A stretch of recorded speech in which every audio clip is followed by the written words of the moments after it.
Test 1, 2, 3, and there we are. Seems like Streamlabs decided to change things up on me, everybody. Thank you so much. Hey, welcome to Thursday. Are you ready for another episode of Critical Role? I'm sure there won't be any violence of any kind. I think everything's going to be super, super chill.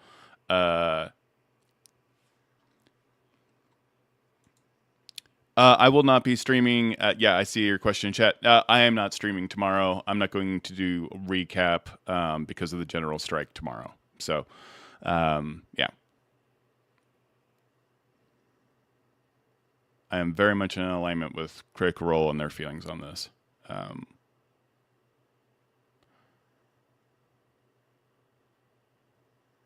How's everybody doing today? I know. It's been it's always something. There's no words. I'm just gonna try to keep it to Critical Role and talking about the episode. You all are incredibly helpful for my mental health, especially with everything going on in the world. It's nice to have a break and just get to talk about Critical Role and hang out with fans of Critical Role and critters and stuff like that. Be sure that you're guarding your own mental health. It's a time, to say the least. So, but let's go ahead and dive in. I don't think Critical Role is having their Critical Role. I believe, if I'm understanding their post, the general strike is tomorrow and Friday. I will go in and check though. But they are not doing their rebroadcast on Friday.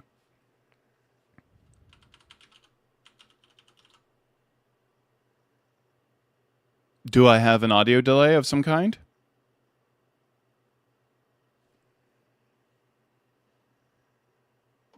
What delay are you talking about, Tristan?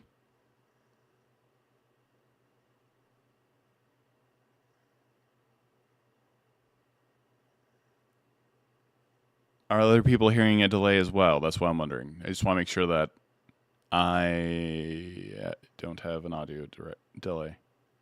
Hey, everybody. How you doing? Or are you talking about the delay in Critical Role? Because there's no delay. Oh, the good. Okay. Yeah, you meant the show. Perfect. You got me this. You gave me the scares. Because we've had a few issues, and I'm actually streaming on YouTube Shorts as well. I'm trying it out again. So, yeah. Critical Role is airing tonight, but they are not doing the restream on Friday. No, I'm not going to go into explaining the strike. That's something you can easily Google. A lot of actors, a lot of entertainment industries start playing. People in the D&D community are all choosing not to come out with content on Friday. So yeah. Tonight's episode is moved to tomorrow. Let me check. Am I wrong? I thought the strike was Friday.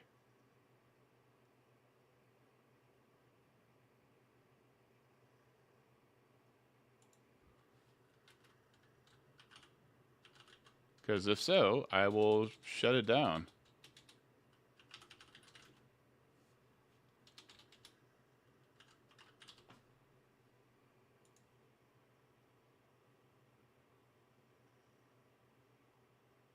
Yeah, I'm not going to do the recap episode. I'm not going to be publishing video content or doing any streaming content tomorrow because of the strike.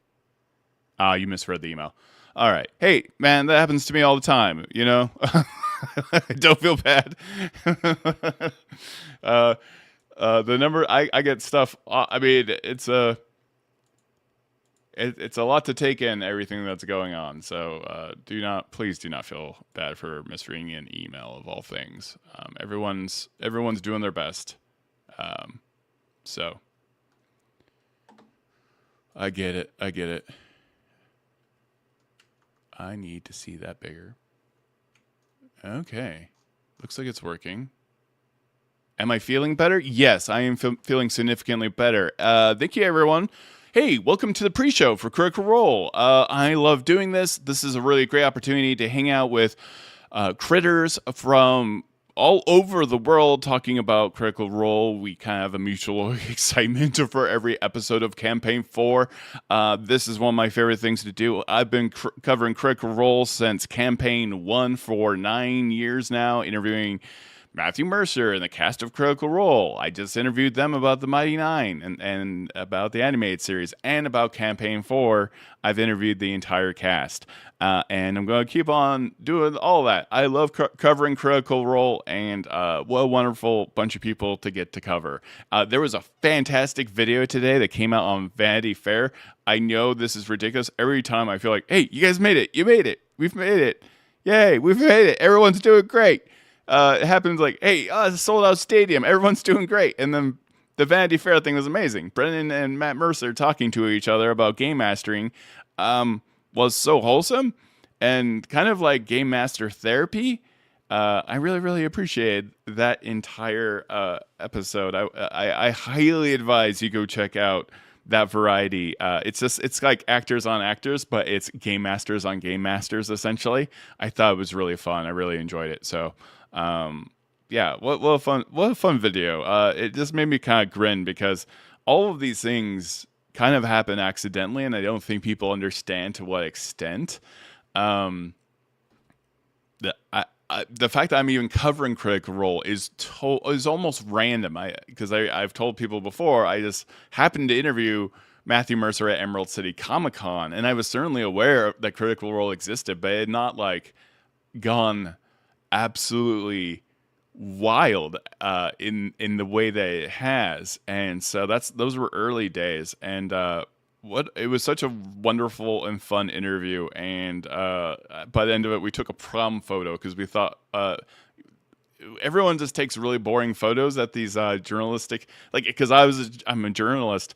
I thought it'd be fun to like change it up, and so we did the prom photo, and we do a prom photo every couple of years now, so it's kind of fun. It was fun to hear how Brennan came into this hobby, which I always love, and Brennan's got such a great take on all of these things that go on when it comes to Critical Role, when it comes to being a professional dungeon master, and it's a very humble perspective and an extreme understanding that all of this can go away, and all of this we've kind of been lucked into, and we're provided the moment to seize the day, seize the luck that we've been afforded in our careers and in our lives. So yeah, it was one of those videos that I thought was generally always inspiring. It's always good to talk to another game master and another content creator about the struggles and the successes and everything else. Thank you so much, Barn Varn, for appreciating the new decor. I did a lot of work on lighting. I was super, super, super sick, as a lot of you folks know. My first 2 days, I was able to stream last Thursday, but so Thursday I was like, you know what? I think I'm going to beat this. I was taking Zicam, which I'm not a doctor, but it significantly shortened my cold. I'm not being sponsored by Zicam. It is a lot of zinc, so I'm sure there's some health concerns there. But yeah, my voice was going away. And by Friday, I had zero voice. And then I was sick Saturday and Sunday. I was a mess. So it was a super, yeah, I will shoot an office tour maybe this weekend. How about that? Yeah, I'll show you some of the curiosities. I'm actually downsizing a lot and getting rid of a lot of stuff like statues and even D&D books, which really bums me out. But like, I have so many D&D books, the compound weight of it almost makes me concerned for the stability of the house. I know that's a little ridiculous to say, but books are so heavy. And if you've ever moved, oh my God, books. I was one of those kids that had like a library in their room growing up as a kid. I really did not like to read, and then suddenly I read all the time. And I eventually had to convert a lot of my stuff to digital because I just couldn't deal with it. So it was a lot. There's a lot of stuff to deal with. But hey, I'm glad you're all here. We got 15 viewers already, 52 viewers already. That's huge. We will definitely do the office tour. So we're going to do a couple of things today. I like talking about what we saw recently come out on Vanity Fair. Boy, what a wild time to be alive where you can be a professional game master. And I thought it was great that they had game master in the title. Certainly, I think Matt or Brennan kind of talk about saying game master in the headline rather than DM, because DM is copyrighted. It was a funny joke. Yeah, no, I know. I should consider offering some of that to subscribers. Some really rare, like the original Volos guide that was a special edition cover. Those things are crazy expensive now. I have dice that have a sapphire embedded in them, and I cannot roll with them because it feels unconscionable considering how expensive those things are. I was actually sent them, and they're not even numbered. They were numbered. They're the 45th anniversary D&D dice, and they gave them to me so I could show a video about them. And they were their test versions from Level Up, so that they don't even have a number. They have a card with the number blacked out. I don't know if that makes that more rare or less. This is pretty weird. But those feature very prominently in a video I did about the 40th anniversary D&D dice from Level Up. But so go check out that Vanity Fair video. It's charming as hell, and it is also hilarious to me that the Critical Role set puts any set that Vanity Fair or location they've ever shot in to complete shame. That's the prettiest looking Vanity Fair interview they've ever had because the team at Critical Role. I just thought that was funny. I was like, Critical Role is doing Vanity Fair a favor, really, by letting them do this Game Master on Game Master interview. I thought it was pretty funny. I would totally consider a charity auction. Other than currently, I do need the money, but I'm actually pretty optimistic. I am going to have a job here very soon and have some very good news coming up. So, what else? What else is going on? Yeah, I relet the studio, did a lot of work. I was sick, so I couldn't stream, couldn't make videos. I thought, I don't know how not to work. So I thought, let's move some lights around and do a couple other things. So I thought that was pretty fun.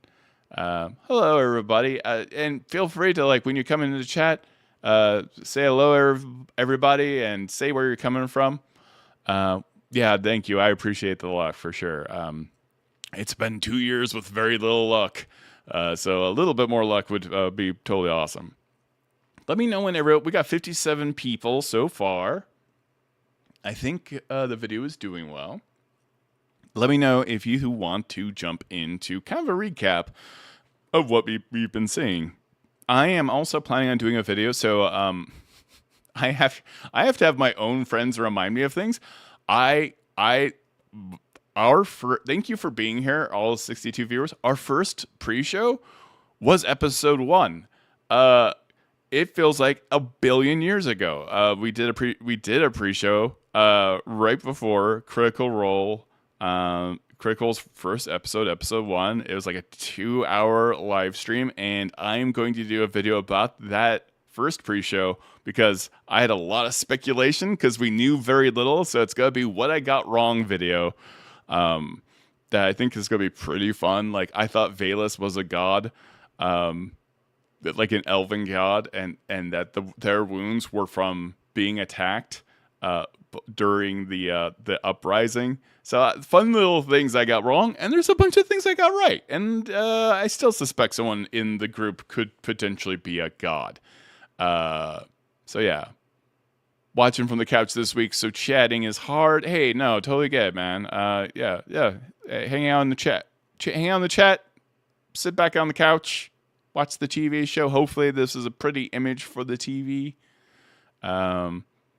Yeah, we're going to revisit the pre-show theories. The pre-show theories from episode 1 from that live stream are hilarious. I did find out, which is kind of a bummer, if you do edits to live shows on YouTube, you lose chat, which I thought was totally bizarre, and I don't understand what the reasoning for that is, because I feel like I've edited live shows before in YouTube Studio, and it's retained chat, but for some reason, not always, or I've just been hopping in. This is why I'm not doing a kind of, hey, the stream is starting screen anymore. I think that's pretty boring. We might as well just jump into everything. So, yeah, Wick isn't a divine soul sorcerer. I died on that hill, everybody. I really thought Wick was a divine soul sorcerer. That's on me, and that's kind of the nature of speculation. I really dug my feet in on him being a divine soul sorcerer. But oh well. I was right about Tyranny being a demon, because Tyranny literally said, Whitney actually said, I'm playing a demon. So I'm like, there are different things that are changing. Yeah, I agree. Yeah, that's probably, they have no interest in getting rid of chat other than there's some kind of technical hurdle. And we're also broadcasting on YouTube Shorts for a change. So if anyone's watching this on YouTube Shorts, hello, welcome. This is a really cool hangout. And mostly you should understand, I am here really as a host to everyone who is in chat, because everyone here in chat is essentially a critical role expert. And it's amazing. If you have a question, yeah, go ahead and ask me, but also ask chat. These people are wildly generous and smart, and they're going to know what's up. So no one's reminded me to check monetization, so I'm going to make sure I do that right now. Wait, what subclass is Wick? Oh, what? If you didn't know, Wickander is very likely using the Clockwork Soul Sorcerer and is playing an Azamar in terms of species. So straight up doing level 3, at level 3, you get your subclass, and one of the level 3 features of a Clockwork Soul Sorcerer is being able to adjust advantage or disadvantage to basically take it away. And eventually, this could have been sort of done with things like the luck feat, except for when Sam finally read out the ability later on, he said it verbatim for Clockwork Soul Sorcerer. Now, he could still be doing a little bit of a modification, but I don't think so. So we all believe that he is playing a Clockwork Soul Sorcerer, likely using the framework of the species for Azamar with the wings and the divine light that comes out of him. So let's go ahead and start just kind of diving in. We got 73 viewers already. Thank you so much all for jumping in. That's always huge. I like to spend some time warming up to the warm-up. But is there anything? Super chats are a great way to support the stream. It's also a great way to be seen, and people who subscribe actually end up on the front page of my YouTube main page. If you go over there to the main channel homepage, you can actually see a bunch of the people who have subscribed to the YouTube channel, which I love that feature, and I think YouTube should do way more of that to kind of highlight the people who follow you on YouTube. This feels like where most of my community is on YouTube. I've had this channel for 9 years. I just hit my anniversary a couple of weeks ago, so hopefully we get to 100,000 subscribers and get that silver plaque. I've gotten that silver plaque for D&D Beyond, and I was really gunning for 1 million subs on D&D Beyond's main channel. I increased growth on that channel wildly high percentage every day over day. So yeah, pretty fun. Oh, good. Yeah, I'm pretty sure Sam said something. I mean, Sam's been making fun of, like, I'm totally a cleric. I'm totally not a sorcerer. He's been making fun of this entire time. So, silver play button would be cool. I got it for my management of D&D Beyond, and I have the D&D Beyond silver plaque still. It's mine. I got it when I was over at Curse, and I don't know where I put it, which is, I think, worse somehow. You think I should have put that in a really important spot. It would be weird to put on the wall because people would be like, Todd, you don't have 100 subscribers? Did you steal someone else's plaque? Like, are you running around to other creators' channels and stealing their stuff? The tailgate, yes, confirmed this subclass. Whitney Moore doing a great job on the tailgate. I thought that was really fun. I hope Whitney Moore is just a really good host in general. If you've seen Whitney doing it at Comic Cons and stuff like that. So yeah. Also, 100%. I always am suspect of Sam, especially when someone has such a long game. Anyone who's put that much effort into creating a brand new religion for their character to the extent he has, I mean, Sam is always up to stuff. So I'm pretty sure I watched the video where Sam from Campaign 3 talks about fresh cut grass and how he got his name once a month. It just makes me laugh that bad. I don't know why I'm like this. Sam shenanigans freaking kill me every time. Skullduggery. I love skullduggery. What a great term. Nefarious is one of my absolutely overused adjectives, and skullduggery. Skullduggery is fantastic. This is my Tower of London mug. I got it at the Tower of London. I will say, though, I am very sensitive. I learned this from the Tower of London because I decided not to go to the torture place in the Tower of London. Not for me. I learned this because I was actually in Philly a couple of years ago, and we went to an oddities museum. And, oh my God, there were things in this medical oddities museum. I had a panic attack, and I had to leave the building. I couldn't handle it. It was so grotesque and so sad.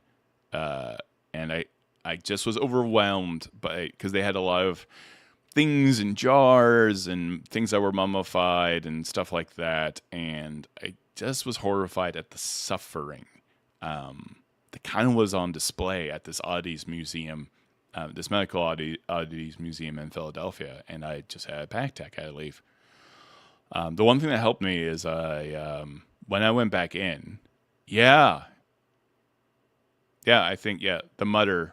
I ended up taking my glasses off to try to control the panic attack, actually. So everything was blurry, so I couldn't really process anything that was around me.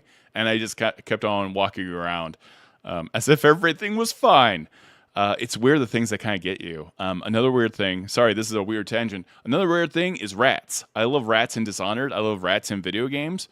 When I see a swarm of rats in real life, which finally happened one day, there was a swarm of rats on our stump in our backyard because there was some food for the crows there. Freaked me out in a visceral, genetic way.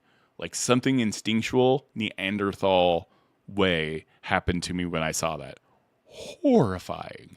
You don't know what you have a phobia sometimes until it happens. Like, I don't have a problem with snakes. I was directing a live TV show, and a baby rattlesnake was at my feet, and I had to, during the commercial break, or like right before the show went live, I had to take a broom and sweep a rattlesnake out of the studio. Bizarre.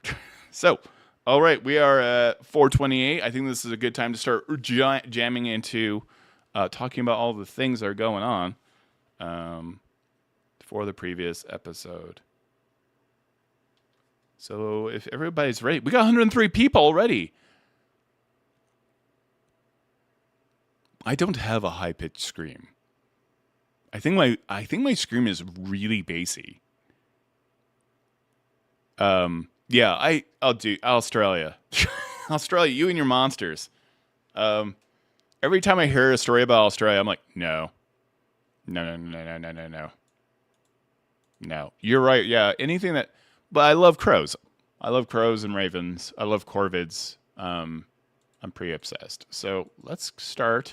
I feel like the audience wants us to move on and jump into the recap stuff, right? I feel like this is the appropriate time. Am I correct?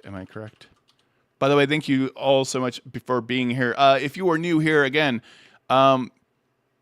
people here in chat, amazing human beings. If you have questions or you want to make statements or talk about what you think about Critical Role, and try to keep it positive, but like if you got theories and stuff like that, that's why you're here. By the way, if someone is from the Wikias, shout yourself out. If you are someone who creates fan art for Critical Role, shout yourself out. Please do. Let us know. I don't have links enabled in chat, but like let people know, like if you are like an artist who is making Critical Role fan art, or you work on the wikias, or you are part of the creator Critical Role community, please feel free to shout yourself out on the channel. You gotta do it. There's so much amazing art being made. If I ever need a character art for one of my own characters made, I just check those feeds. It's such an easy way to find super talented artists who are doing fan art of Critical Role. I've actually made friendships because of those feeds. Well, what a time to be alive, really, when you think about it. So yeah, do that.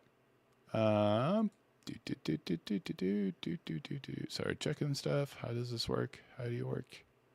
We're doing a few things that are a little bit new. Interesting. Okay. Not helpful. I will close you. All right. Thank you for hanging in there with me as I figure out this technical stuff. I do have an Archfey Warlock that is also crow themed. I'm obsessed with crows. Actually, I've been thinking of ways. I've been thinking of ways to actually, what's the best subclass to play if you're an awakened crow? And it occurred to me that the trickster rogue is fantastic because you have mage hand. It's built in to be such a big part of your class that you could easily play an awakened crow or raven and then be the rogue trickery domain and still open doors, open windows, cast spells. Really, like I think that's a challenging character to make. But oh yeah, I'm tempted to paint Octus's Vulture. That thing's gonna be a freaking Nightmare Before Christmas nightmare. Yeah, Octus's Vulture. It's gonna be a mess, or it's gonna be adorable. It may be totally adorable. I am worried that someone is going to die. I don't know about the Maverick subclass. We don't have a Maverick subclass in official D&D, so someone else must have made that. They did introduce the Cartographer subclass for the Artificer. Unless the Maverick subclass is part of Keith Baker's stuff. I don't remember seeing that, though, so I could be wrong.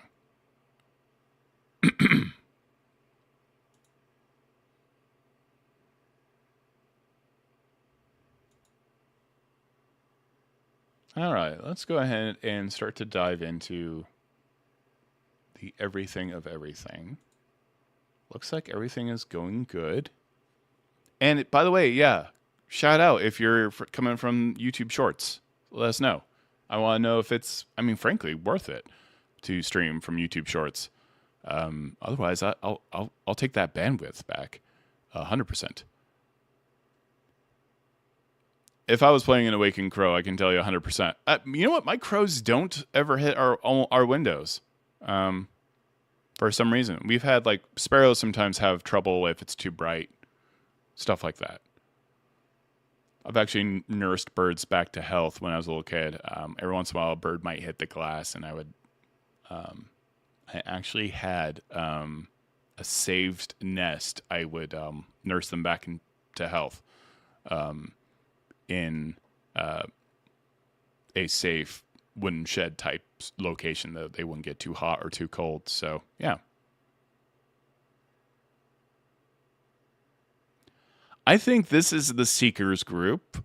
So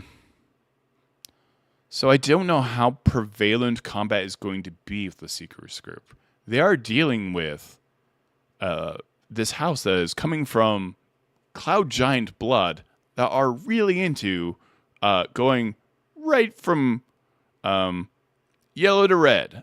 So I believe that's the term. There is no orange with them. So there's warning and then there's stop. Super violent. We'll have to see where this is going. I'm a little nervous.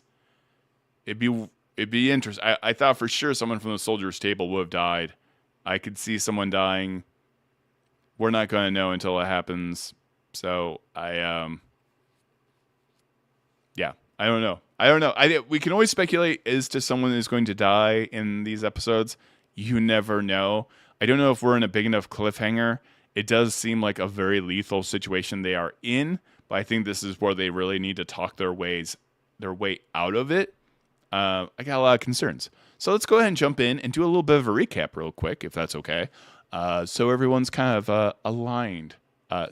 If you are watching and you want to get my attention, do a super chat, and I will be able to go back and find the super chats very easily. And we're go ahead and set a goal just for $2 or £2 or whatever it is. And we keep streaming.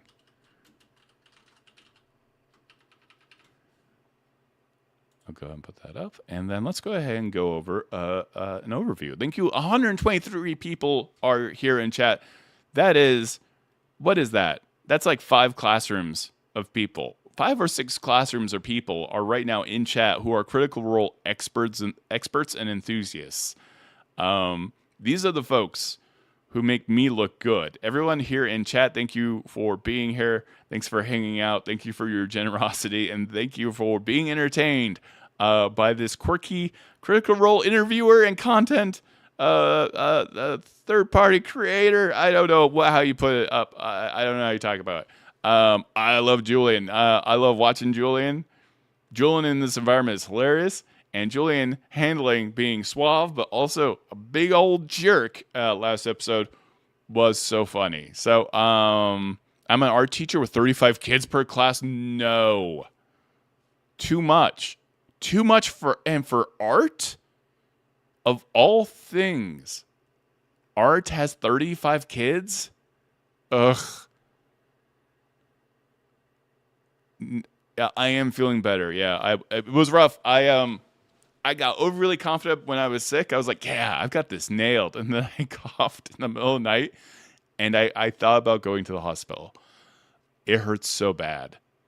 It tore at my lung. It just hurt my lungs so bad. I don't think I had a cough that hurt that bad my entire life. It was just wild. Because it was from the chest, right? Like sometimes you have a cough right here and you're loosening stuff up. It's like it just got into my lungs. Oh, thank you so much for the super chat. Thank you, RJC8JQ, for the super chat. I appreciate you. Stream. Thanks, Todd. Thank you so much. Okay, let's go ahead and look at that blue. Oh, that's fun. That's so cool.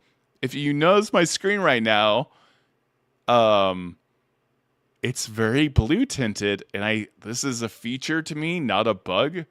I'm using a teleprompter now, and the teleprompter is blaring the color of the super chat at me while I'm reading chat. That is so fun. So you can affect the color of my screen by doing super chats. That is wild. Whoa, that's so fun. Sorry, I'm just excited because I was actually thinking of tying a light specifically to things like that. I'm nerding out about, I love streaming, so I nerd out about this stuff. I did a live play show called Legends of the Multiverse. It had Brennan, Mulligan in it. It had Aabria, it had Debram Wall. It had everybody. Matt Mercer was in the live stream. So this is kind of like the lighting I did for that Spelljammer campaign that we were all in. That was really super fun. So, yeah. I am calling him Shovel. What was his original name? Does anyone remember what the original name was for the closet? And then one of the options was Shovel, right? What was the original name for the closet? I forget what the options were. I'm like patting him. I used to hate him. He's so ugly. He's almost too ugly, and he kind of reminds me of these creepy demons from The Gate, which was a terrifying movie when I was a little kid. So it was originally Shovel? I love Shovel. What was the other option to call Shovel? Because I did choose not to call him Shovel. Okay, something's got to tell me, or I'm gonna lose. I'm gonna lose it. I'm gonna freak out. Shovel names. Name options. This is the weirdest thing I've ever typed. I'm gonna go put Baldur's Gate in there. Shovel options. Google is like Gravedigger, Diggs, McGee, Heave to the Machine, and Root Slayer. I definitely need critical role in this search. Hilarious names though. I will give it that. Maybe I'll play maybe enchant. I called him Fork. That doesn't seem like me.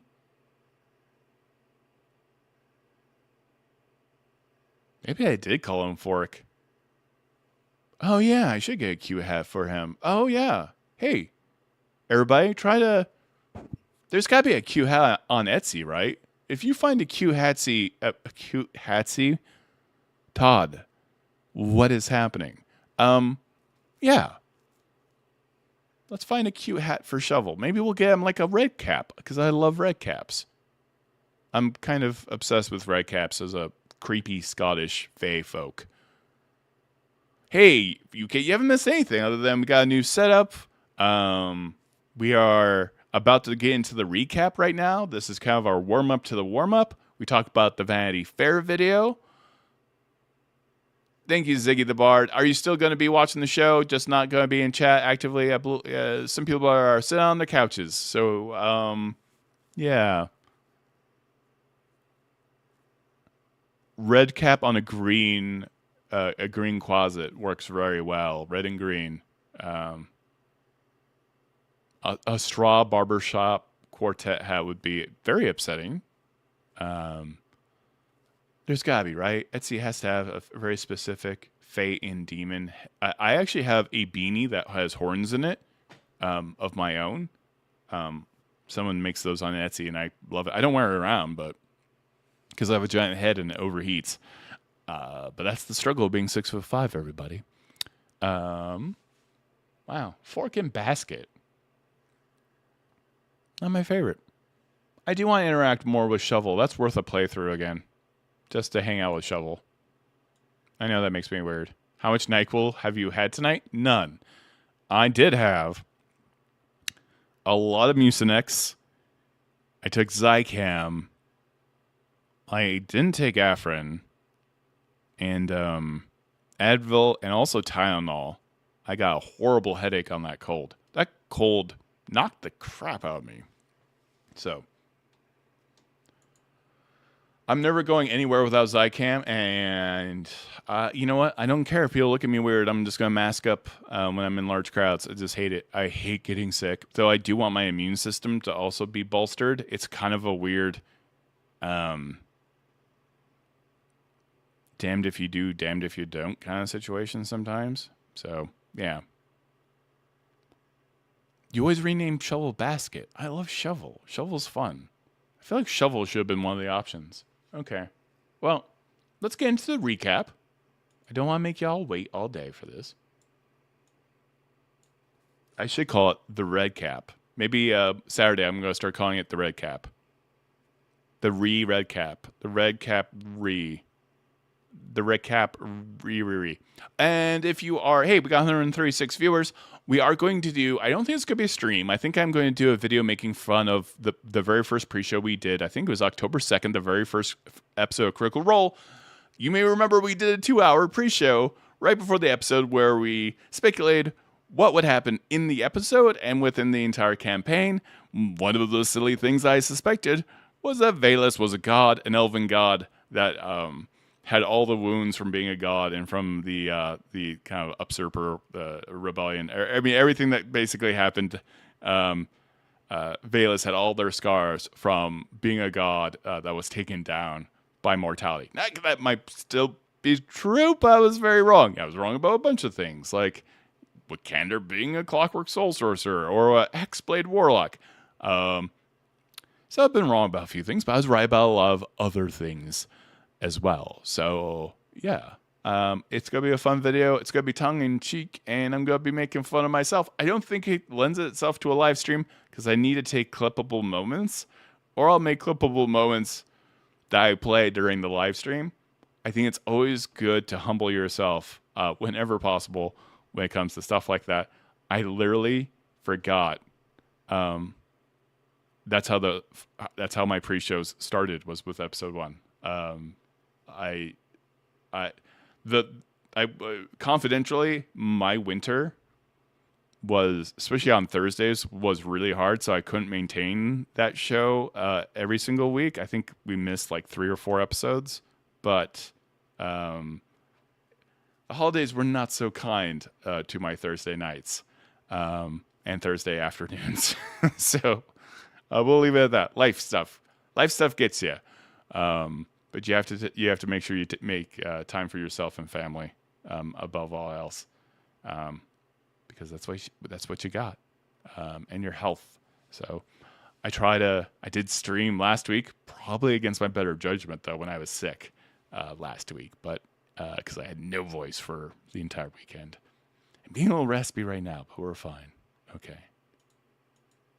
I also learned about some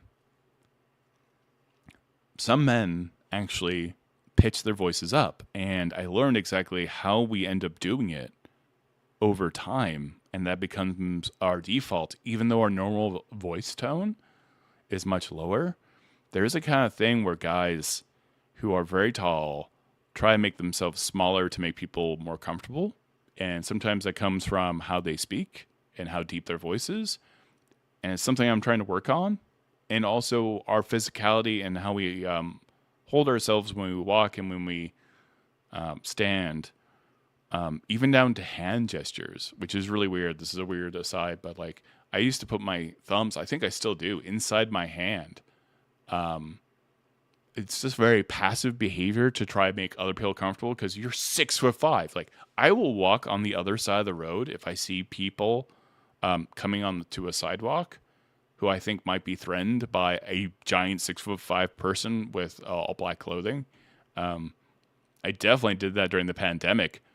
The weirdest thing I ever did during the pandemic was harvest moss from the road and from like rocks.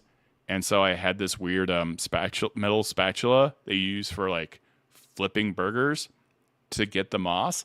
But it looks like I'm holding a Bowie knife when you're walking in the rain, collecting moss like a wild person and shoving it into a cooler so that you can grow moss in your backyard. This is the stuff I was up to during the pandemic. I'm a weird dude. I'm a weird nature boy. You've been warned. Okay, we're really doing this recap, because if I don't, I'm going to forget. So I will not be able to see chat while I'm doing this. So, hey, do a super chat and I'll come back and find it. It's still getting me. I hope everyone's having a good week.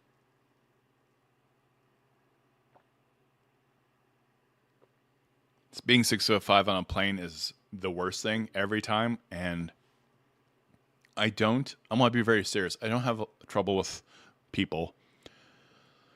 I don't have petty disagreements or rivalries, but what I cannot absolutely stand is people who lean back on planes.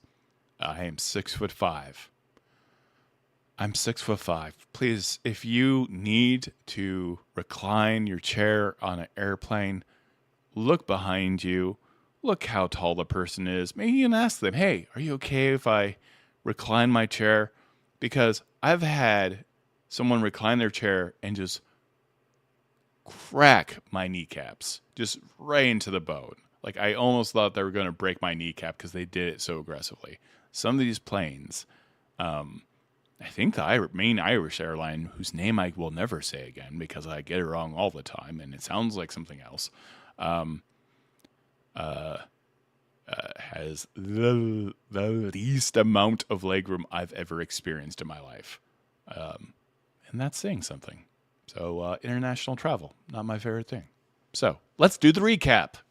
If I get something wrong, you're going to let me know. So we had this really great cold open, and it was amazing. I love these cold opens, specifically with Liam O'Brien, because the acting chops on this guy are insane. So we had this really wonderful moment. I think they're in a very specific territory. Halandil Fang is taking care of his infant baby. His daughter is only a few months old, and his brother Thyazi Fang arrives with urgent news in the middle of the night. So a rebellion at this point is starting. Thyazi reveals that House Cormoroy has arrested Mara Weaver, and the Sundered Houses are disbanding the Druidic Council. Warlocks are being banned from the Underroad. So a lot of things are happening where Druids are basically being ostracized, and this is the beginning of kind of like a takeover, right? Like the dark things are happening, dark things are afoot, and this is the beginning of the rebellion. Thyazi intends to join this rebellion. Thimble is involved. Hal, he asks Hal to join him, and he refuses. He's got children, and Thyazi just kind of leaves it alone. And he actually says something really dark and very sobering. That was, I don't want to die alone. I think Thyazi knows that the moment that he does this rebellion, he's going to die. There's something in his voice and what he specifically says to Hal that's heartbreaking, because he just says it. I don't want to die alone in this rebellion. I think if I do this, I'm going to die, and he still does it. I love the fear that Halandil Fang has. I mean, Thyazi Fang has about joining this rebellion and knowing he's not going to make it. And he's scared. I think that's what bravery is as a life lesson. Courageous people, it's cool to have a courageous character in any role-playing game or any movie or novel. But to have someone who is afraid, who is scared visibly, verbally, and they still do a brave thing anyways, that is the bravest character. That is a great lesson. If I'm to ever play a paladin, I think a paladin who's afraid, I think is really enticing to play. So it's a great dramatic moment coming from Brennan Mulligan, and a great moment between the brothers. And what good acting. What a great acting example from Liam O'Brien and Brennan Mulligan, sharing space back and forth, and what great cold open. Yeah, I just, it was a very thought-provoking moment in terms of acting. And watching these episodes, I mean, this is happening to Matt, too. I think Matt actually recently mentioned this, that you're kind of addicted to being a dungeon master because he's watching Brennan Mulligan, game master, and now he's thinking about all kinds of different ideas for him to get game master as well. I think that's really fun. Because it kind of rekindles the spark in you to want to be a game master. Sometimes burnout's real. I dungeon mastered for 3 years straight every single Wednesday, and it was hard. It was really hard to do that often. It was a struggle sometimes. And live streams, it takes so much energy out of you. So sorry. I don't know how to say. So we move off from the cold open. Is it Reisengirdle? I don't know how to say these German words, which is bizarre because my parents were stationed in Germany at an air base once. So I'd have to ask them. They might actually know this stuff. So they're very high up. We've got Julien, Octus, Thaisha, Vaelus, and Aranessa. They enter the icy gates of Reisengirdle. I can't remember names to save me. So if I'm butchering names, I've been watching every single one of these episodes. Reisengirdle. I have a thing. I can meet you again and again and again and never remember your name. I just have a problem. It's not that I don't like you as a person. It's not that I don't like your story or your character in a show. I am crap at names. Pretty sure I called Harrison Ford Hall on solo for like 15 years in my life. I'm very bad at names. Not quite sure what's responsible for that. But they're in the Corvasi Mountains, Corvasi. I'm just going to murder everything I get to. So they're at this tavern. The group stops in there for drinks. Thaisha is approached by Tamra, who is this very attractive-looking Lux and a member of the Halifar Guardian soldiers. However, they have this kind of interaction. There's a carriage outside. It's pretty suspicious. Tamra is questioning Thaisha about, previous encounters, the fact that they know Wick, the fact that they know Tyranny. Julien also does observe that when this woman, Tamra, goes back into the carriage, he notices that her horns suddenly grow out of her head slowly as she's inside the carriage. By the way, if you're a demon who's big into subterfuge, maybe don't change back into your normal final form while you're in a windowed carriage. I'm not trying to judge demons. I don't want any trouble with demons. But hey, maybe wait until the carriage door is completely shut or you don't have windows. I'm just saying, demons, do better. A devil would have never done that. That's a rookie demon mistake, everybody. Don't forget to like, subscribe, leave a comment, leave some super chats, smash the bell, just like that servant had their head smashed back in the last episode. I don't know. I watch this guy do heavy spoilers, and he always makes a point to somehow make hitting the bell notification funny and disturbing, and I am laughing at my own joke, and I'm so sorry. I just thought it was so grotesque and awful. I'm so sorry. So, I'm coughing because I'm laughing at my own joke. We got 163 people already. Thank you so much for joining chat. It's super awesome in here. We've got some of the most lovely critters you've ever met. Shout yourself out in particular. Hey, if you are an artist who does Critical Role fan art, shout yourself out. If you like to do maps, if you are doing Critical Role wikias and stuff like that, let people know in chat and what you're making and what you're doing. Support each other. We're trying to form kind of a community here with these streams, and this is my socialization. This and the Ghostfire podcast. Some of my favorite moments that I get every week are these things. I love it. So yeah, rookie demons, suspicion. Yeah. So we do have this kind of moment where Octus is really having a hard time with his current state. He doesn't need food. And food doesn't even have any kind of taste, so that's pretty disturbing. We get a little bit more into what the reality for Octus is, and so we jump into the fact that Octus is. This happens a little bit more in the future of the episode, but so Octus finds out that he can only be healed to the point of where he died. So his chest will always be a little bit open.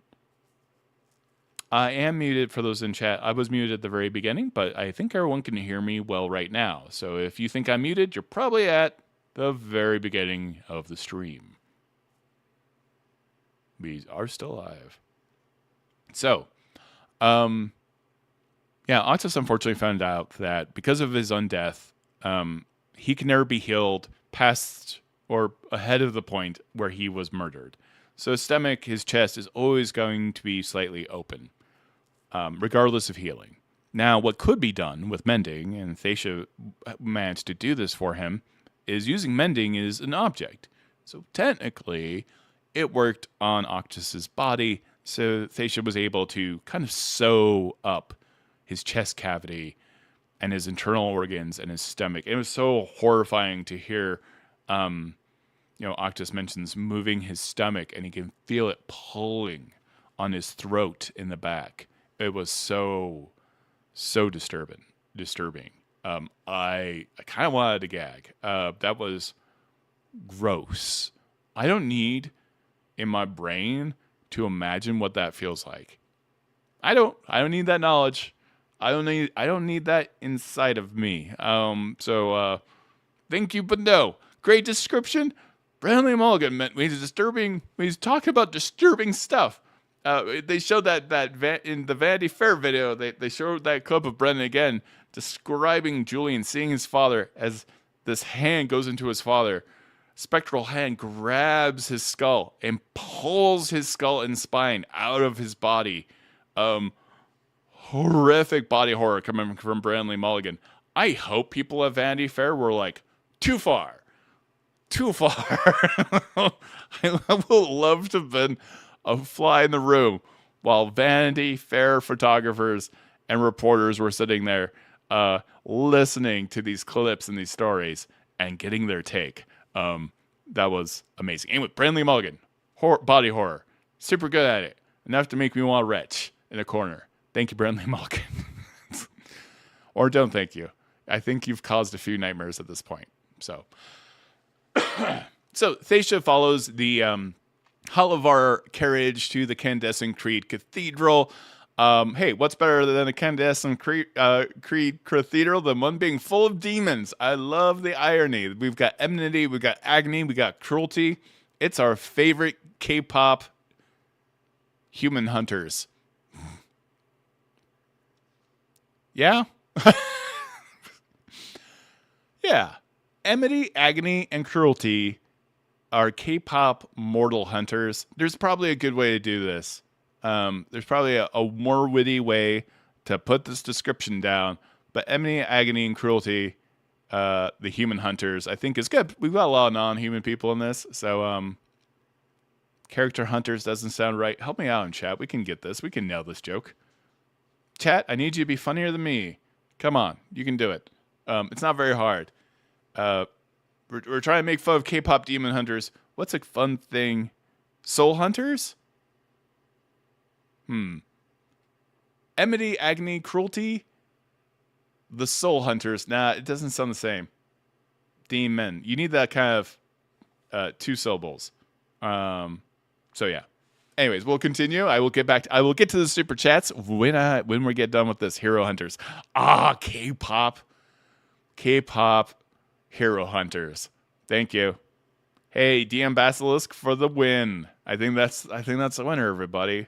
Praise DM Basilisk for being way funnier than I am. I appreciate you.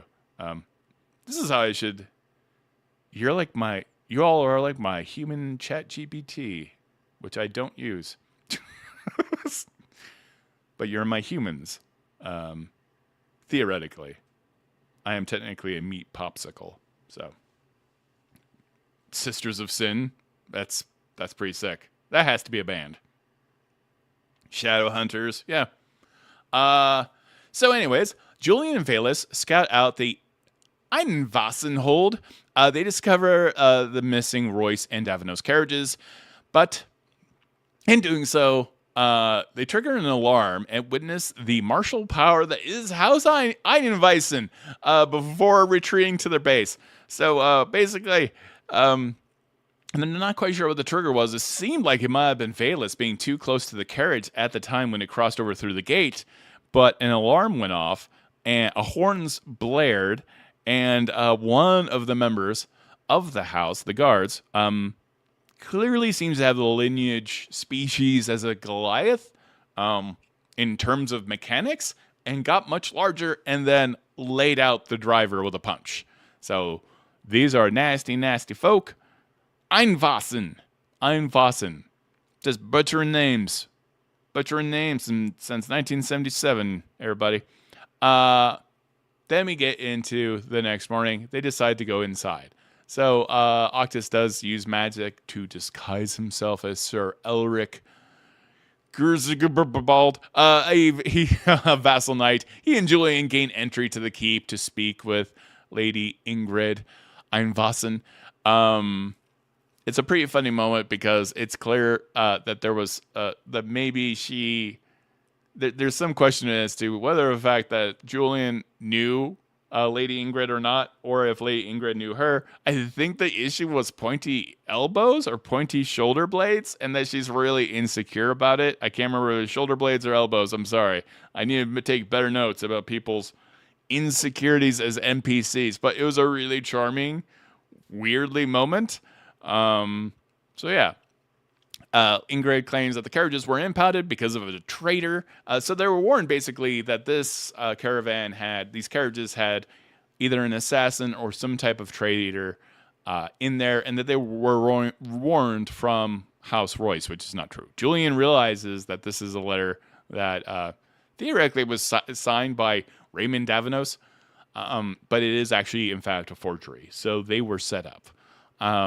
Julien does show Lord Otto Einweisen, I'm going to keep screwing this up, the gauntlet of his father, and explains how House Royce and Davinos actually have fallen to the Tachonis family. So there's a lot of tension because Octus has disguised self. We also get into the fact that he only has so many spell slots as a necromantic wizard. Necromancer wizards, or wizards in general, only have so many spell slots. They have a ton, but it's not like Mask of Many Faces, where you're a warlock and you can spam disguise self all the live long day. So, during the meeting, they do discover that Ingrid's handmaiden, Greta, is missing. And they track her down, and it turns out that she sends off a homing pigeon, passenger pigeon, with some kind of message attached. Lord Otto does not love this, and just takes a warhammer, and crushes Greta's skull instantly. And this is where we have the conversation of orange. There is no orange. There's yellow, and then there's red. These folks are violence or not violence, and this was done in a very matter-of-fact way. What a shocking moment. It's one of those moments where you're watching Critical Role, and you're like, hold up, I need to rewind 20 seconds to absorb what just happened, because it happened so quick. Blink and you miss it. This is a hard show to get a cup of coffee or to be cooking during, because things will pop off. Octus does decide to summon an undead vulture, our least speediest bird on Earth, I think, next to the dodo. I can't think, I can't think of anything slower than potentially a vulture, but vulture's on theme, to intercept this passenger pigeon. We have a little bit of a Google search and find out that passenger pigeons can go 60 miles per hour. So new bird facts for even Brennan Mulligan. Brennan Mulligan didn't even know that. I certainly didn't know it. I'm a little terrified. What if you get hit by a passenger pigeon? Can a passenger pigeon kill you? So these are the questions I'm asking right now. This is a very important live stream. Yeah. Anyways, let me know. I think passenger pigeons are now a threat, actively. Interestingly enough, I would just finish the residence, and I learned information about the passenger pigeon. Theodore Roosevelt was the last person to witness passenger pigeons in the wild, and there's video of him. It's a very weird thing. I don't know that I need that knowledge in my head. Main character of that show is a birder. I'm not sure I like that show very much. It's a little overwrought for a whodunit, for my personal taste. But great cast. Very good acting. Insane editing. I would not want to be the editor on that show. It was a challenge. So basically, we know the vulture's not going to intercept it, but they're trying their best anyways, and the party moves into the castle. Ernessa remains pretty skeptical. Lady Ingrid is seen weeping over the day's violent events, and we've got some insecurities about her in general, and there's tension from the entire party because of the fact that Octus is going to run out of disguise self. We don't know if this family is also working with the Tachonis family, but that's what we're kind of dealing with right now. Was that a fair recap of the events of Critical Role, episode 12? I hope so. Hey, we got super chats. You can tell by the color of my screen, I love this new bug feature. Does it look cool for everyone at home? Please let me know, because I could get rid of this, but I think it's really cool. I just like the fact that the image is changing. That way you know I got a super chat. So, jumping in, I think Greta may have been part of Hal's network. Interesting. Oh, no. Well, it's a good point that Greta might not have been the only spy, of course. But, how tragic would it have been to find out that Greta was, in fact, a spy for Hal? But why would she be so quick to tell Hal that they have arrived at the house? That That's such a good mic drop. If the passenger pigeon in the cold open arrives to the schemer's table or the soldier's table, that would be absolutely wild. Passenger pigeon. What did I say? If the passenger pigeon ends up arriving in the cold open to one of the other tables, and it turns out the handmaiden was in fact a spy for the good guys, then we're all going to know, in the very sense of dramatic irony, we will know as the audience that they are absolutely screwed in this episode. That would be so cool. That would be wild. These characters are still level 3 for this table. The characters over at the soldiers table are level 4, to answer your question. So we're going back to the next super chat, but I think Greta may be part of Hal's network. Mark Stewart, that's a nasty bit of business. You kind of blew my mind.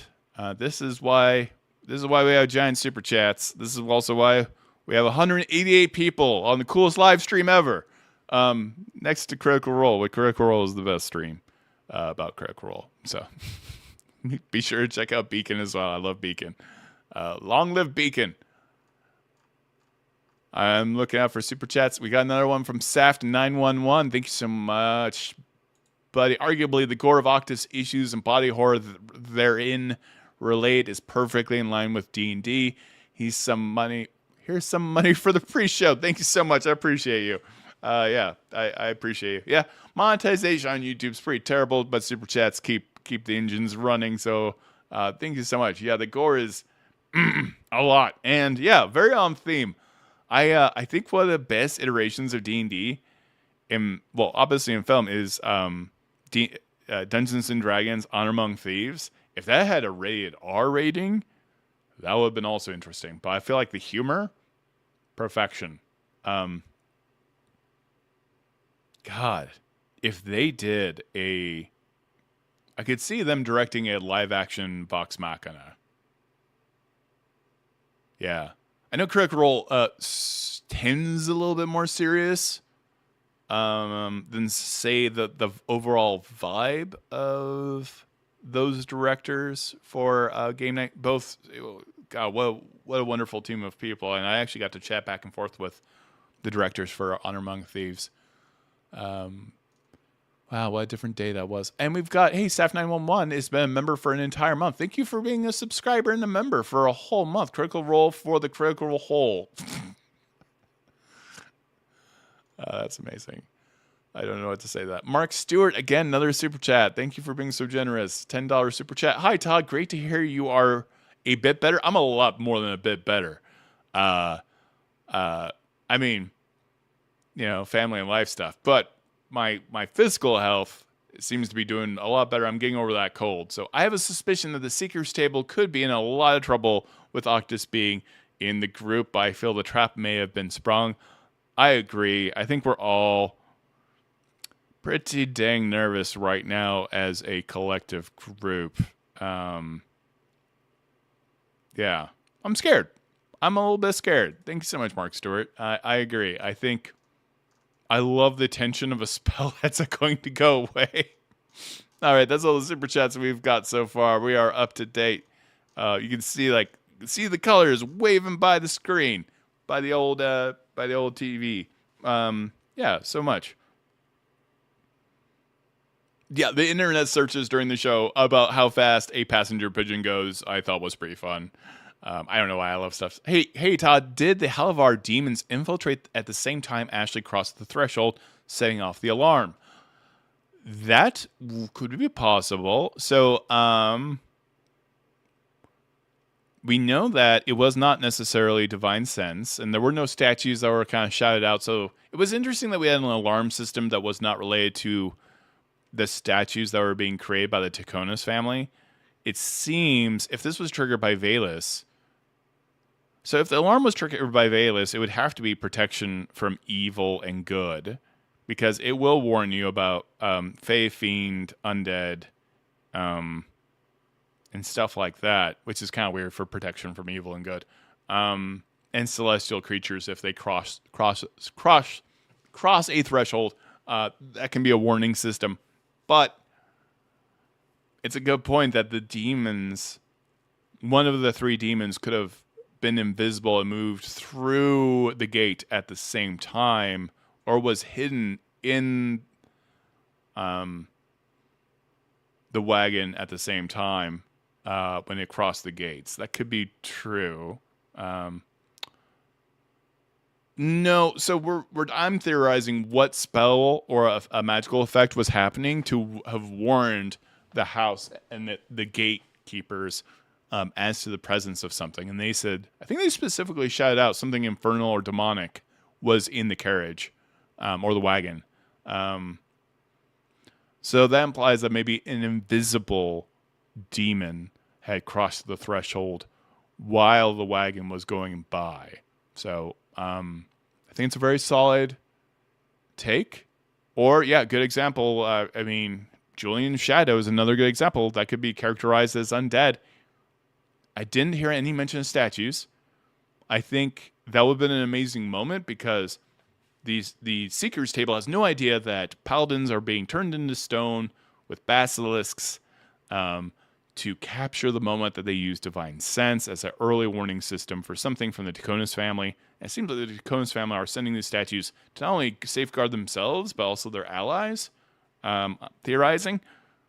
So if there are statues at this castle, then that's us finding out immediately that these folk that are descendant of cloud giants. By the way, I don't know, are you scared of mechanical spoilers in the game, people? Go ahead and sound off in chat, because the way that they're not described as Goliaths, but clearly mechanically they are Goliaths because they get bigger in the way that 2024 Goliaths can become large. There are a bunch of other abilities now, also tied to Goliaths, specific to their giant lineage when it comes to being from the hill giants. If that Goliath is related to hill giants, cloud giants, storm giants, fire giants, stone giants, frost giants, they all have different abilities. I don't know if I should say it. I don't want to ruin anything for everybody in chat since I have a high awareness of D&D. And helped. I didn't work on the books. I helped promote the books.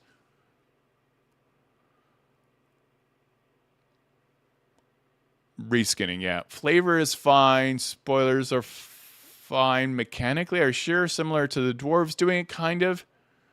Here's your complimentary Basilisk Paladin alarm system. Thank you so much for the $5 super chat, Mark Stewart. I appreciate you. That's pretty amazing. I love that. Let me go ahead and try a couple of new things if you're up for it. Let's try this. Okay.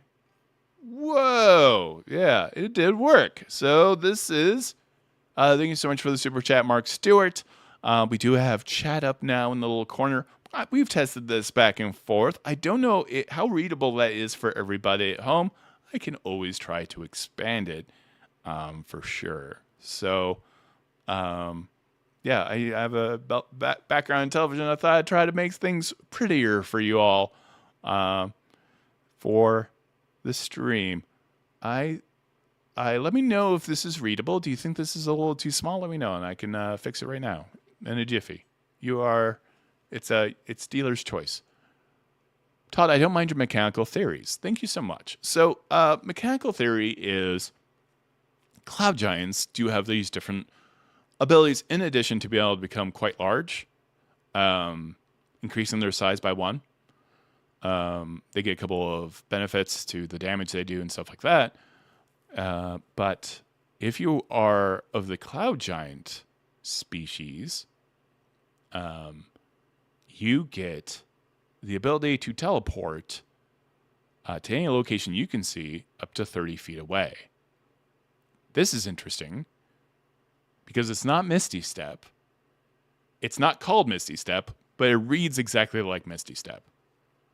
It's a weird thing not to call it Misty Step, but it is essentially for all reason, mechanically it's Misty Step. So giants that are teleporting, scary. So if they're trying to run away from giants, we may see some teleportation hijinks of some kind. We will have to see. I'm going to go ahead and make this bigger. I'm really sorry for the cough. I hope when I move away from the mic, that helps.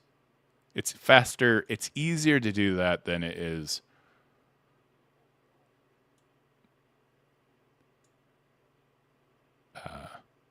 muting. There we go. I hope that's a little bit better. And it's a little artsy. Certainly one of them could have been a Rune Knight fighter that has been updated for the 2024 core rules. The reason my suspicion is this way is the mention that they had the blood of giants in them, and that's why I really suspect that they are in fact reskinned Goliaths for all intents and purposes. But I could be wrong. But yeah, let me know what you think. I could be wrong. I could be right.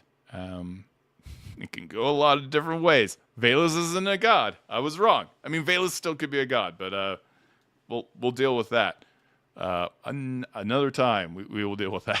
So yeah, I think that looks way better. Yeah. We got some other improvements that are happening to the stream. Hopefully, pretty soon. I'm not going to get into all of that, but hopefully some nice, exciting stuff. I love doing this show. So thank you all for hanging out with me from day one. I appreciate it. We had 221 people in here. Hopefully we'll hit 500 this week. I think we hit 500 last week, didn't we? We got like 450-ish. We're getting there. When we hit 1,000, we need to have some kind of dance party. I don't know. Something has to happen. Critical Role couch dance party. Couch party? Can you have a party on a couch? I guess so. Okay, cough isn't too bad. Thank you so much. The Goliath is pretty tasty in 2024 core rules, everybody. I gotta tell you, I love giants. I love giant stuff.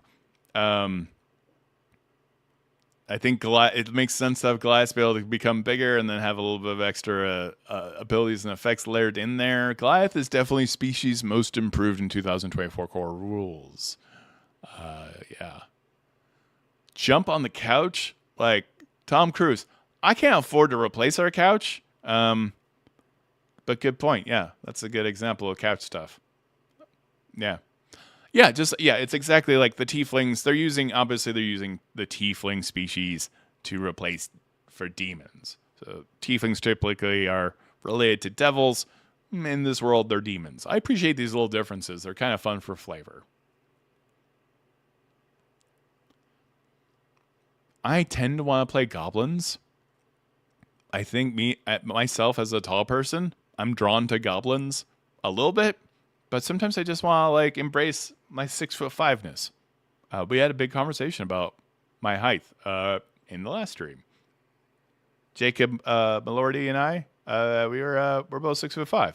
I'm taller than Ron Perlman. Ron Perlman's only 6 foot tall.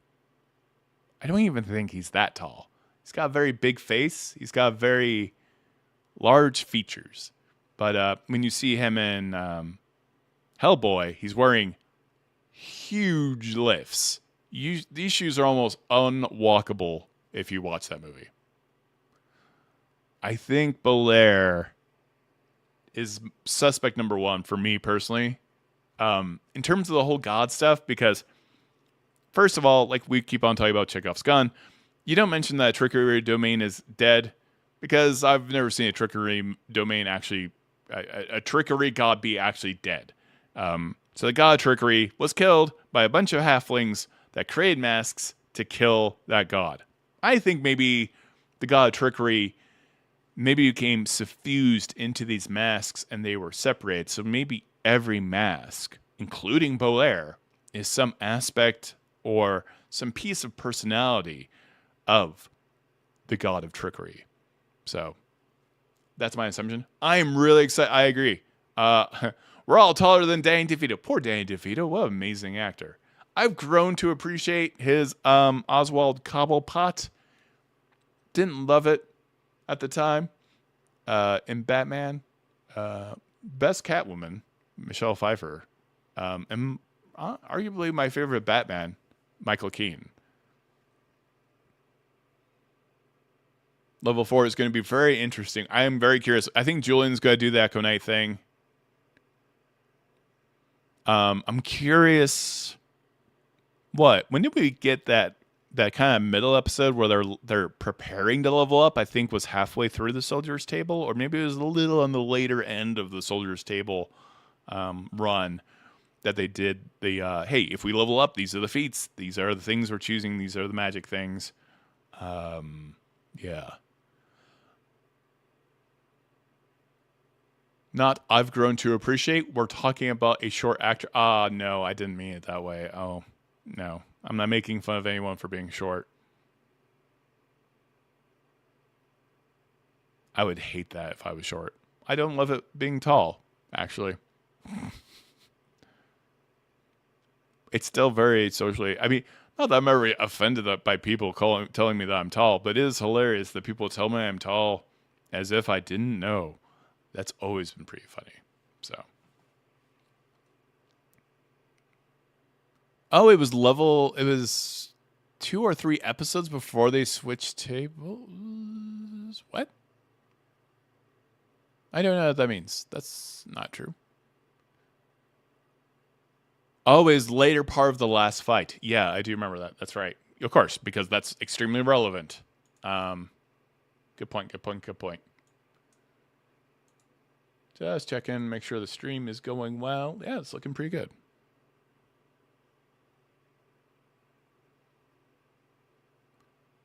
I feel like Bolaire may have had a lot more to do with Thjazi's death. This is aka Flop A5.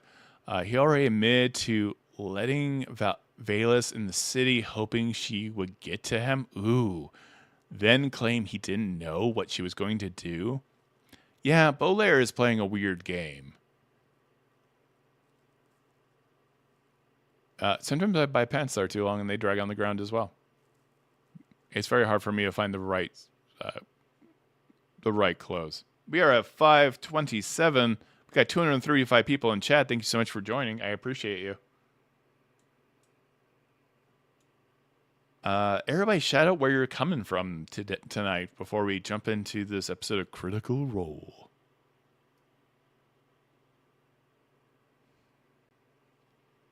And thank you everyone for the super chats. We are 3 super chats out of 10 so far. We're doing pretty good.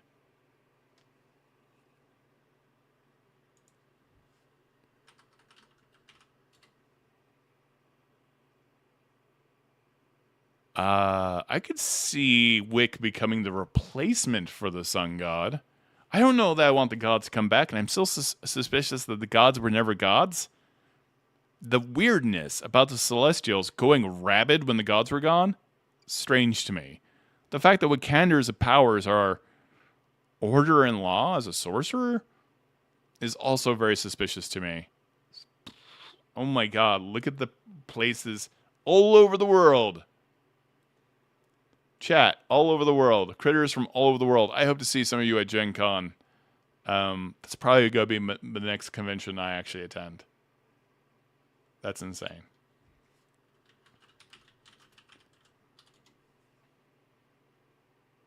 Is it weird to say I really need this episode of Critical Role today? I'm welcome for the distraction for sure.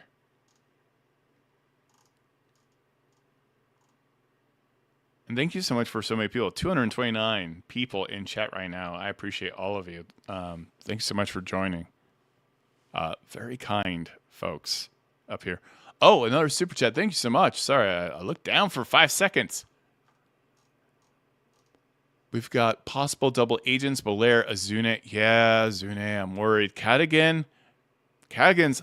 No, it is interesting. I don't know if it was the cooldown. I think it was Tailgate where Kattigan. It's mentioned by Robbie Daymond that some of Kattigan's story has happened live during the game. Like the whole thing where he decides to take the doll and throw it in the mud was kind of improv and wasn't linked to something necessarily already written into his backstory and something that he's developing as he's playing the character. So, this is shiftable, and you should do this too. If you're playing any role-playing game, if you have a nice moment and it doesn't interfere with the canon of your character, adjust things on the fly that make that scene make sense in the past. That's what's really fun about it. Trust me, writers do this all the time in TV shows.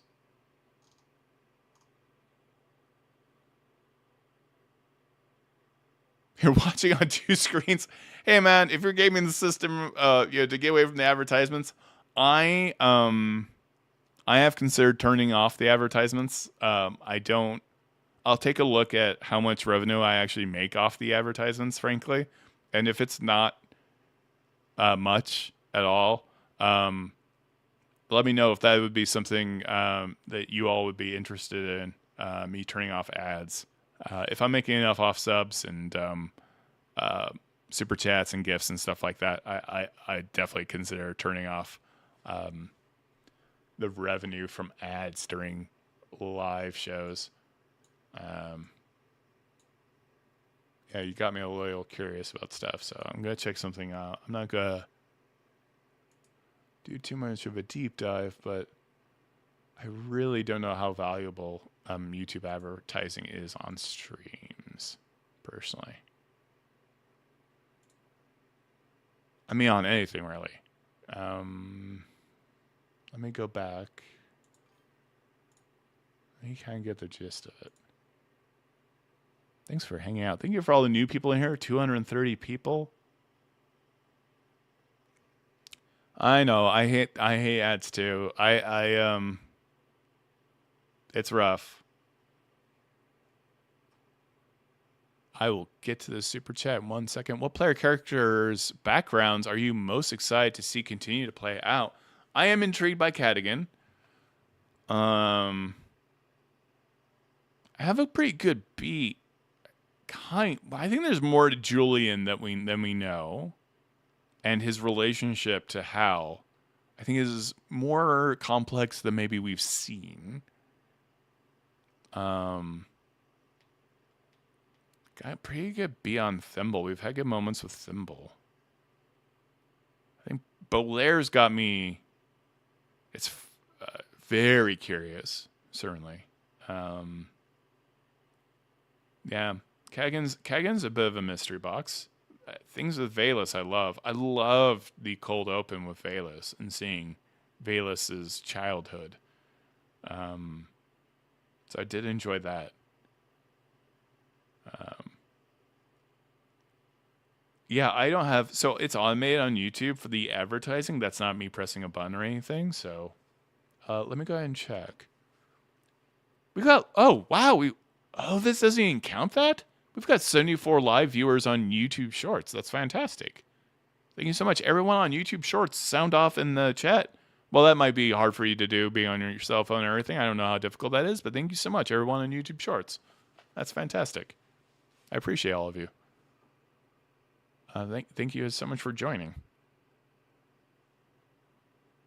Yeah, the revenue on YouTube Shorts is abysmal, but I'm happy for audience.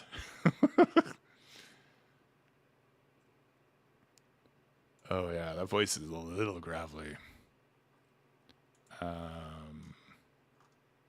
Will you show me?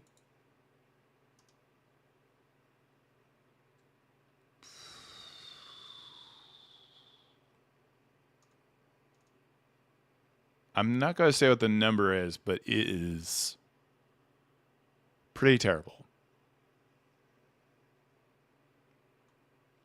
Pretty terrible. Watch play. Oh my God. Really? Really?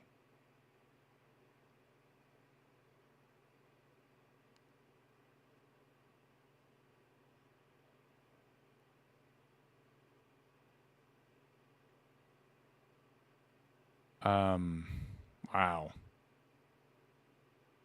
That's a bummer for YouTube Live. I gotta tell you.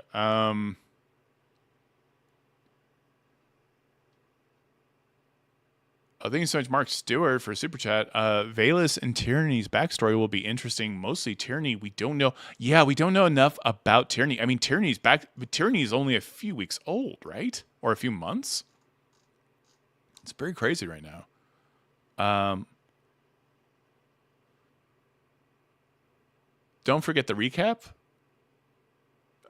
Hey, Treasure Elin, what do you mean about don't forget the recap? Yeah, how frequent?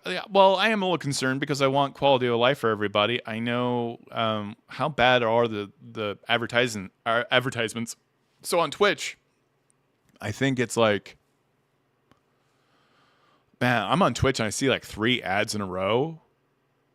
So are you getting served like 5-second ads? Are you getting served 30-second ads? Because this is a concern for me. I do want quality of life to be very high on this stream. So please let me know. It's 5:36. We're getting it going right before the show. I'm very excited for this episode. It's very tense. I feel like it all hinges on Tachonis. I can't read chat while I have my glasses off. Ads don't bother me. Ads don't bother me either. I can skip 5 seconds. Oh, okay. I had one ad 5 minutes into the stream and then none since. Okay. Dude, Twitch's ads are rough. Because you know what drives me nuts watching a video game is like I'm sitting through like a minute of ads and I will miss something cool and I can't handle it. I can hardly any ads on your feed. Oh, I don't get hardly any ads on your feed and your YouTube shorts. I really don't get any either since the beginning of the stream tonight. I have had 2 ads only. Okay, that's good. That's been an hour in. So that's good. I'm starting a new campaign, and we are starting a high level. Oh, thank you so much, VBN BRBX MXFM. How does everyone like the new camera effect that's happening every time I get a super chat? It represents the color of the super chat. It's totally on purpose. Question: I'm starting a new campaign, and we are starting a high level game, level 10. How should I go about starting equipment? Just give them a budget and then pick, or give a list of approved items? This really depends on the world. If you can let us know in chat, and we can all answer this as a group. Is this a high fantasy game? Is it a regular fantasy D&D or Daggerheart game? So instead of getting into when you get into the amount of money a magical item is, things get really hairy. So I do tend to do things something like, level 10. I'm nervous about anything rare, even at level 10. So it depends on the game. But that's when I would do maybe 2 uncommon items. I would do something like 3 common magical items, 2 uncommon, and maybe a rare. But rares can start to break the game. I think make rares count. I think maybe they get you in the course of the game. So maybe everyone gets 2 uncommon magical items, 3 common magical items, and then you are the one who kind of has the rare magical items happen in the first couple of episodes, the first couple of sessions, because a character wants to feel like a rare item is theirs and is cool. This is the reason why Brennan Mulligan, and I'm bringing up media literacy again, everybody. I'm on my hobby horse. Brennan Mulligan in the cooldown mentioned, hey, this blade that Tyranny has works much in the way of a vestige of divergence. It will grow more powerful as you yourself go get powerful. I want to be very explicitly clear. Brendan was very clear. I've seen a lot of weird headlines about this. We all did. And he's clarified. He was only saying, this is how Vestiges of Divergence have worked in other campaigns. For Critical Role, their magic becomes more powerful as the character does. It's a common thing in D&D. If you were a fan of the Dragonlance modules, Raceland's staff, the staff of Magus, grew in power as he leveled up as well in the mechanics of D&D within the modules. So, just bringing that up. I think rare items, I like to control what people get. Because what if it's a scroll of the Tarrasque? Things like that can be pretty rough.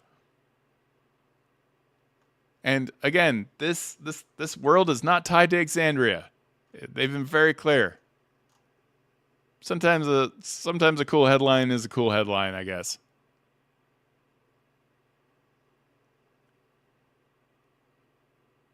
Yeah, I think Tyranny's dad is a significant threat. Ad blockers work.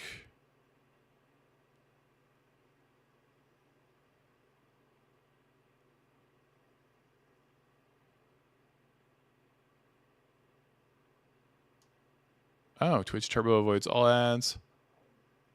So, I guess people are not hating the ads. Man, I know. Not every magical item has a monetary value on them.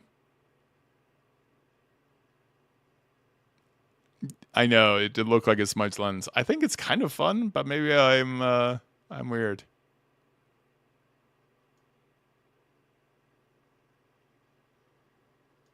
Two uncommon or one rare. Yeah, okay, that's damn Basilisk. That's good advice too.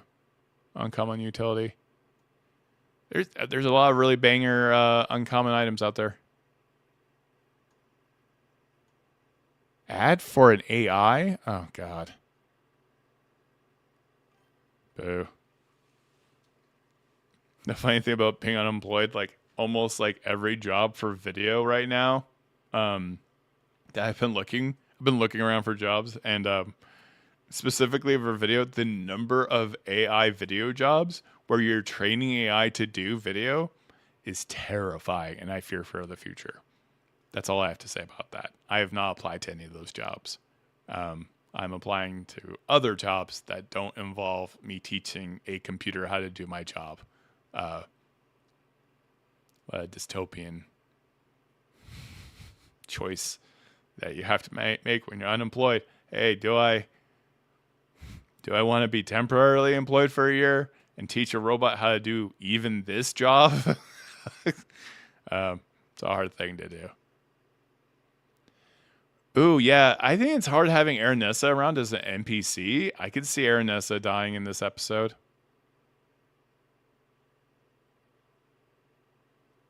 I know. Yeah, well, people are desperate. I mean, like, I've been desperate these 6 months for sure.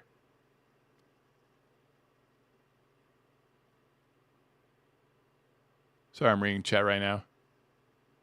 AI is literally a double-edged sword, 100%. Yeah, totally agree. Do we like having super chats? Do we like having chat on the screen? Do you need a break from seeing chat on the screen? We could change it up so it's not temporarily. These don't really have a value in terms of VOD. This is a live experience. I'm trying to keep making sure that this doesn't interfere with the interviews and video content that I do, like the interviews I do with Critical Role and everything else. What's everyone thinking Julien is going to do with his father's gauntlet? Murder. That's what I think he's going to do. Thank you so much for the super chat. We'll go put you...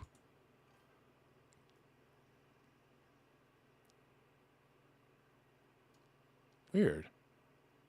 Does chat not... the chat feed doesn't show super chats. Very strange.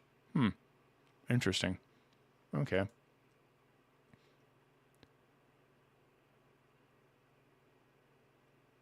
Yeah, what does everyone think he's going to do? Julien going to do with his father's gauntlet? Clearly, this is very important to his house, and has some magical powers that I'm not 100% aware of. Do we see the gauntlet in action? Oh man, can you see the fall of the House of Einvossen? Without this episode, another house falls. That would be escalation.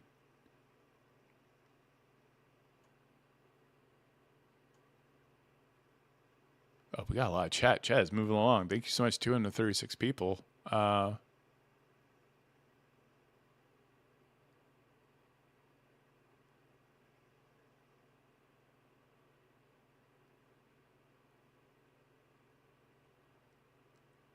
It is Thursday. It is Thursday yet. It is Thursday. Oh, yeah, he got clapped before he could use the gauntlet. Maybe we'll see the gauntlet in action.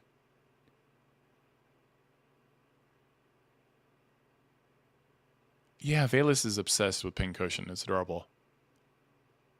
I can't decide if it's Ashley or Vaelus. Porque dos. I think it's a little bit of both. Ashley is kind of a gothy person, in my opinion. Sorry, I'm reading chat. You've got to wonder if Julian's father's gauntlet is stronger than his own. Yeah, I assume so, or it's their house gauntlet. Yeah, I think the gauntlet having some kind of force shield would be totally cool, or some kind of spike that comes out of it, some hidden device. Like if it has blades that pop out, that would be cool. Like a predator gauntlet. I love stuff like that.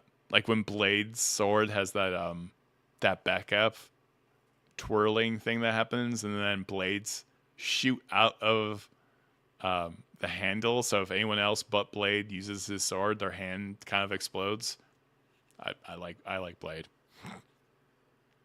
Blade 1, fantastic. Blade 2, a little rough around the edges. Very much a Frankenstein myth.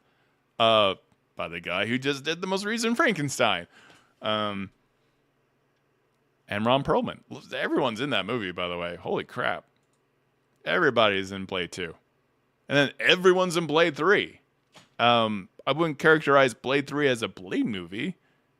It's more of a Ryan Reynolds movie. It's definitely proto Deadpool, the movie. But Tasha Leon's in Blade 3. I still... Lots of people from TV are in that show. Mark Stewart. Oh, man, you are like dropping super chats left and right. I appreciate you. No, we haven't seen what the gauntlet does, but Otto has. Oh, interesting. Julien has yet to be able to activate it. Maybe he's not the right level. Or he just hasn't had an opportunity to do so. Yeah, I still think I think Julien's going to be an Echo Knight. And I think it was Thiazi that was demonstrating Echo Knight-like abilities himself, correct? Right?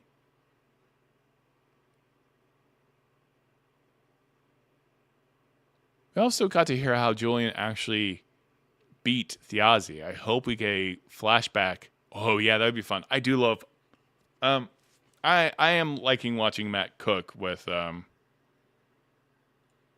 this content with a unlikable, somewhat likable but unlikable character.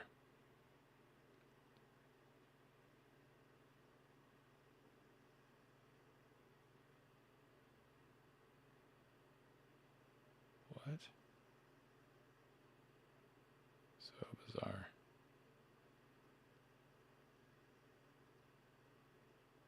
I have no idea. Okay, weird. I got a very weird message. I don't remember. Yeah, I think we need to see this. If we haven't seen the gauntlet pop off yet, that will be interesting if we get to see it this time. By the way, hey, we are getting a lot of super chats. We got a lot of lovely, wonderful people here. A really good thing that helps this community is actually gifting subs to everyone else who's in the show, who's basically in the stream right now. Again, super chats are fantastic. Hey, why does it only say 3? Is it only... It's only counting light blue super chats? Well, come on. That's so weird. It's only counting $2 super chats in this goal. Why wouldn't you just make 10 the goal? Why would you make a specific color the goal? That's such a weird design choice. Am I being weird? I think it's weird. The goal only counts teal. Okay. That's weird.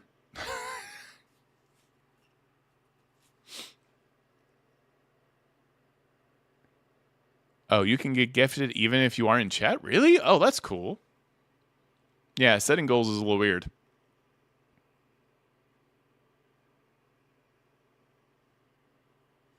Oh, did it expire?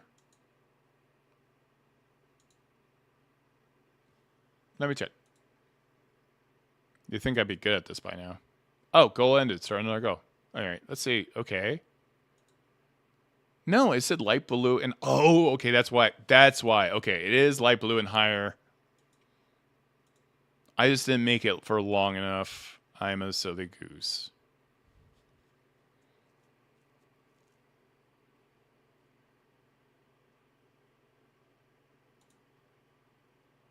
All right, we start a new one. We start anew, everyone. Agreed. We shall be about a certain amount. Okay, yeah. Otherwise, that's...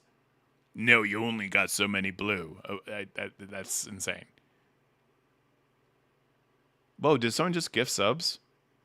What just happened?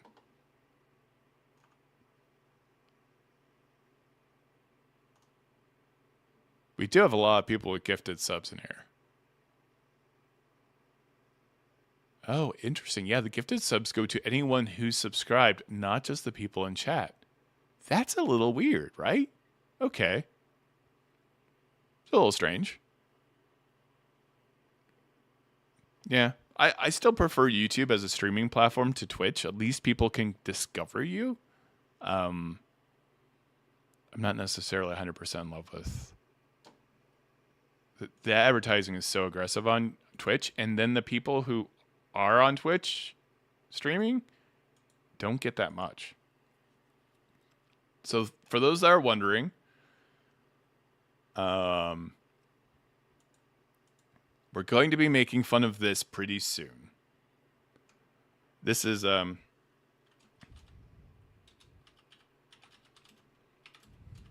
so this is our episode 1 pre-show. A lot of you were actually there for this. It was very popular. It was a very popular day. We are going to be making fun of this very soon, either in a live stream or just a YouTube premiere. We're going to go over some of my predictions that were right and some of my predictions that are wrong. And then I will do a new video that's all predictions. Kind of like all of my summed up predictions. Maybe next week is like a 2-parter, right? So I have something else I can be totally wrong about as well. Yeah. So we're going to be making fun of that. I like making fun of being wrong. I think being wrong is one of the best, as long as there's no negative, being wrong about silly things is really fun. I think they're always teachable moments for you, and they're always humbling moments. I always feel like when I am my absolute most confident that something is a certain way, that's when I'm totally wrong. I am not but I'm a little superstitious, but I always, and I'm not like a religious person or anything like that, but I like the phrase God has a sense of humor, or fate has a sense of humor. If oops all predictions, that's pretty funny. Because I think if you hit supreme arrogance, you will get knocked down every time. I feel like I could be wrong. Todd troll. Yeah, I am going to troll myself for being wrong. There's some bangers in there. This is how bad my memory is because so much has happened in the last 3-4 months, 6 months really, that my memory is a little off. But for the episode 1 pre-show, I had to have a friend remind me I did it. I thought I did a video. I thought I just did a pre-constructed video about what was going to happen. I didn't know. I forgot somehow it was live. How do you forget stuff like that? I also have created an incredible amount of content in the last 6 months, so I guess I get forgiven. And I've also flown all over the country and the continent. So I think I get a little bit. Make it a bingo board? Ooh, that's juicy. I think a bingo board of the stupid stuff I've done is fun. Or I could test you, the audience. Hey, what did you think I predicted and what did I not? I like doing this because, watching all the campaigns, doing all these interviews, I have a little bit of a beat on everyone's minds. I feel like so, and then I have such a storied background in D&D itself. I think let's try main camera. If anyone's tired of seeing the slideshow, I do love Shovel. So my wife loves Shovel. It's taken me a full year to warm up to Shovel. I do love Shovel's stupid face. We got the Mimic behind me as well. We got a couple of dragon plaques. We got a wormling red dragon. And on the table behind me, Megan got me, I think for my birthday, this chubby plush dragon, which is adorable. It has like radioactive red and pink. Yeah. Imagine the anniversary show in a year. Oh my God. That'd be fun. An anniversary show would be really fun to do. Yeah. I think we're putting it on the schedule. Pre-show anniversary super show. It'll be 8 hours. 8-hour show. Be super fun for everybody. I've done a 12-hour live stream, and yikes. That's hard. In a room without ventilation. So don't do that. That's my personal advice to all of you. Don't do a 12-hour live stream. You are not going to feel right. One person got sick. It was not my idea, by the way. We were there as part of the job. 12 hours in a very small room. Smaller than the room I'm in. Things happen to your body. You're sharing air with like other people, and the temperature goes up so high. I don't know why I'm telling you this horror story. I need to stop. Oh my God. We got 236 people right now watching the stream. Thank you so much. Appreciate it. Got 246 people watching and 84 people on YouTube Shorts. I guess we'll keep doing YouTube Shorts. Do you all in YouTube Shorts like doing this? Let me know in your cell phone. In your cell phone thumbs. Oh, how are the Essex dice? I'm curious. I was actually very curious. I'm very envious of... Quick Rolls seems to have some banger dice, so let me know how the Essex dice are. I've seen some of the early statues for the Mighty Nine. I know they're not all out yet, but god dang, Sideshow Collectibles, calm down. You don't need to be that intense about things. They're really good. I don't think all of the Sideshow Collectibles for Mighty Nine are out yet. Am I wrong? I think there are a lot on pre-order. I'm not fully familiar. My wife gifted me, teal. I put, thank you, Forged Fate 9-3. Again, if people do not like, if you feel like people are actually leaving the stream because of the advertising, I will 100% turn them off. Forge Fate 93. I put my hand on people. I put my hat in people. Friendly Mulligan as Skinner the Red Cap. I love Skinner. I love red caps. I am Scottish, I found out. And Friendly Mulligan, really good at the Feywild. And weirdly getting his accents strangely accurate per Fey. And the mythical area they're from, the Scottish accent, that red cap, pretty wild.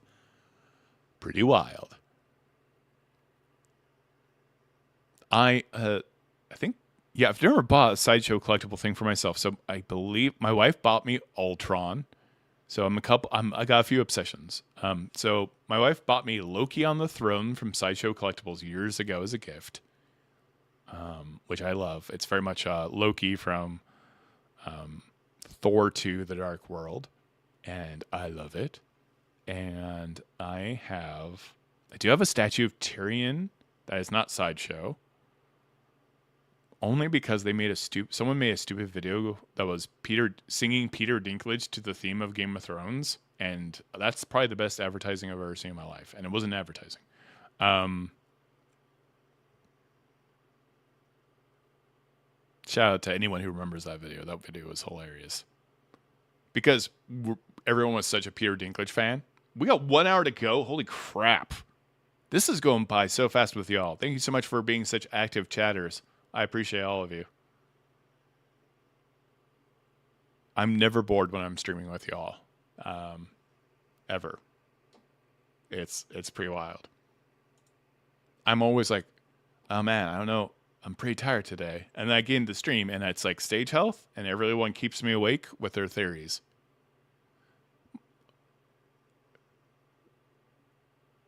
So thank you again for the super chat. Yeah, I love Skinner. Skinner's one of my favorite NPCs Mulligan's ever done so far. I know. I'm not going to eat until I'm done with this. So I guess you could call it I'm fasting. But 1 hour, I'm going to snack on some hot dogs or something. I don't know. I need to start eating healthier, though, than the old hot dogs.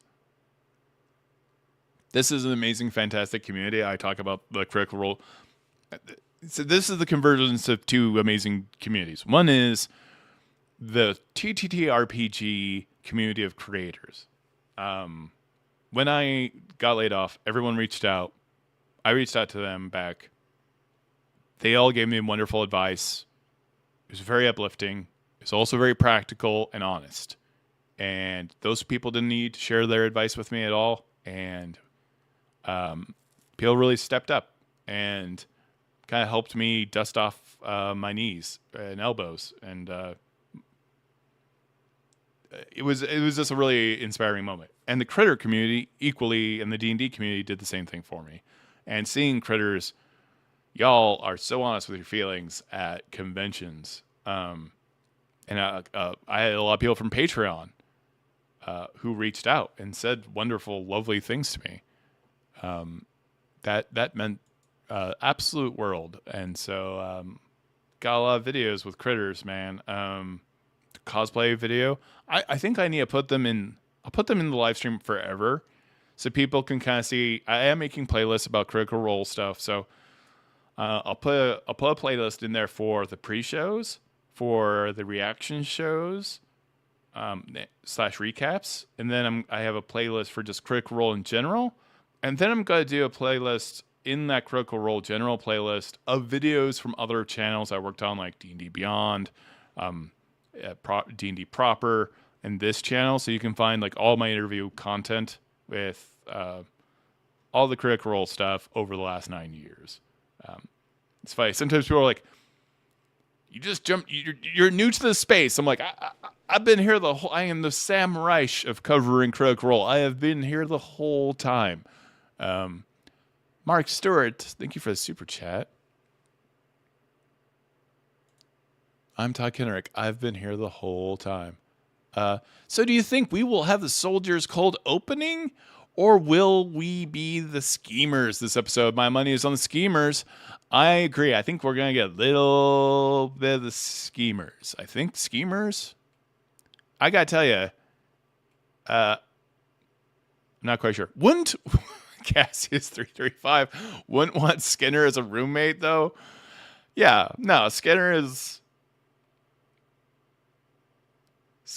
a lot. I mean, and I'm not knocking Hot Topic, but Skinner definitely goes to Hot Topic, right? I went to Hot Topic. Man, that was the weirdest time, by the way, growing up. I just wore all black because that was my aesthetic. I didn't know goth wasn't even a thing in the US, really, in a small town. I just really liked Vincent Price and Christopher Lee and vampire movies and werewolves and stuff. And I noticed Darth Vader, I noticed that all the villains wore black, and I thought that's pretty cool. Cool guys wear black. So I wore black as a kid. And it was easier for me to get dressed in the morning because all my clothes matched. So since I was in second grade, I've worn all black. All the same black t-shirts when I was a little kid. All the same black jeans. And then combat boots. Because we worked on a farm near an Air Force base. And they had steel toes. So you couldn't swing an axe. Well, you can still hurt yourself pretty bad. Here's a fun fact. If you are swinging an axe to cut out stumps, you should have steel-toed boots. Combat boots sometimes have steel toes, and they will save your foot. I have missed with an axe once. However, this sucked. One time I missed with an axe and I hit my foot, which happened twice. The second time I did it, it hit my shoe, hit the steel, and bounced back within a couple inches of my face. And I'm very careful with axes now. I was always pretty careful, I thought. But and I will never use a double blade axe again. Axes scare the shit out of me. There you go. I know, I agree. But you know what's funny is I have very fond memories of Vincent Price. This is controversial. Megan bought me a Vincent Price statue. I mean, bust. Oh yeah, you're right. I have to do a studio tour. I'm so sorry. She bought me a bust of Vincent Price that is huge and amazing from overseas. This creator made it, and it is one of my favorite gifts of my entire life. It's gonna be one of the first things other than grabbing my wife Megan when the house is on fire, and our cats and our dog. I'm grabbing the Vincent Price bust. I don't love his movies other than Edward Scissorhands, but he has a radio drama called The Price of Fear. This is the gold standard in audio storytelling. The Price of Fear with Vincent Price. Insanely good. The commercial with Vincent Price and his wife for the bug zapper. Amazing. What a charming, lovely human. And the videos they have of Christopher Lee and Peter Cushing and Vincent Price talking shit. Exquisite. All those dudes, all those creepy dudes all knew each other, and they were so funny together. Yeah. Oh my God, Vincent Price filmed a show in your neighborhood, your hometown. That's cool. Todd Kenrick, you never imagine melee weapons with a misfire chance. You all should. Yeah. There's a misfire option for any melee weapon. How many times do we see that in horror movies? Remember that chainsaw from Dawn of the Dead? Ugh. No. No. Christopher Lee is amazing. Absolutely stunning actor. 236 people. I don't think we're going to get to 500 tonight. But I know it was a super anticipated. The best thing. Oh, so by the way, super chats are really helpful. They help us keep on doing the stream. Gifting people subs, hugely helpful as well. But honestly, telling people, talking to other fans of Critical Role to join this chat, to tell them to hang out with all of us and all these wonderful people like you in chat right now, that helps. Getting outreach, getting more people into chat to hang out and talk about and theorize what the next episode's going to be, that's the most helpful thing you can do. Whether that's on Reddit or a Facebook group that follows Critical Role. And also this channel, we cover tabletop games. I do interviews with Critical Role cast. I do interviews on Daggerheart. I do interviews on Dungeons and Dragons and all types of fun stuff like that. So stay tuned. We got a lot more things going on this year. You're probably going to hear about some really fun stuff this year. I can't tell you about any of it. But I love also supporting third-party creators as well. So, yeah.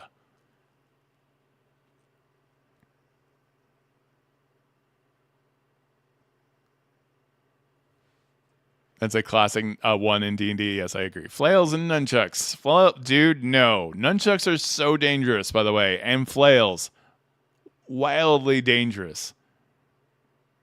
Good for getting around shields. Did I know Christopher Lee was an opera singer? I think I did know that. And also, here's a fun fact. Are you aware of... Oh no, Ungentlemanly Warfare? Whoa. So this is something that's gonna blow your mind. I think. If you're ready to have your mind blown about Christopher Lee, I actually like this movie quite a bit. So there's this movie called The Ministry of Ungentlemanly Warfare. It's a hard thing to say. The Ministry for Ungentlemanly Warfare. Movie with Henry Cavill, bunch of other really cool actors, really fun. This movie is weirdly accurate in a couple of things. They were called the Ministry of Ungentlemanly Warfare because they were sort of a black ops group to fight the Nazis. And several of them used longbows in World War II. So, on top of the fact that they were using bows and arrows in World War II in this Black Ops group, Christopher Lee was a member of this Ministry of Ungentlemanly Warfare. This is a real group of people. And he joined this Black Ops group that movie is based off of, which is crazy. Christopher Lee knows a lot of stuff and had a lot of creepy input. If you dig deep in this, he knows some creepy things that he told Peter Jackson about having to do with how war should be depicted in the Two Towers and the Fellowship of the Ring. He had weird input based off his experiences in World War II.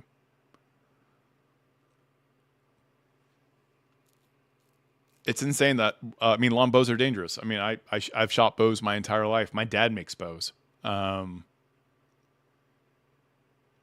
You can definitely, I can see World War II using longbows to great effect.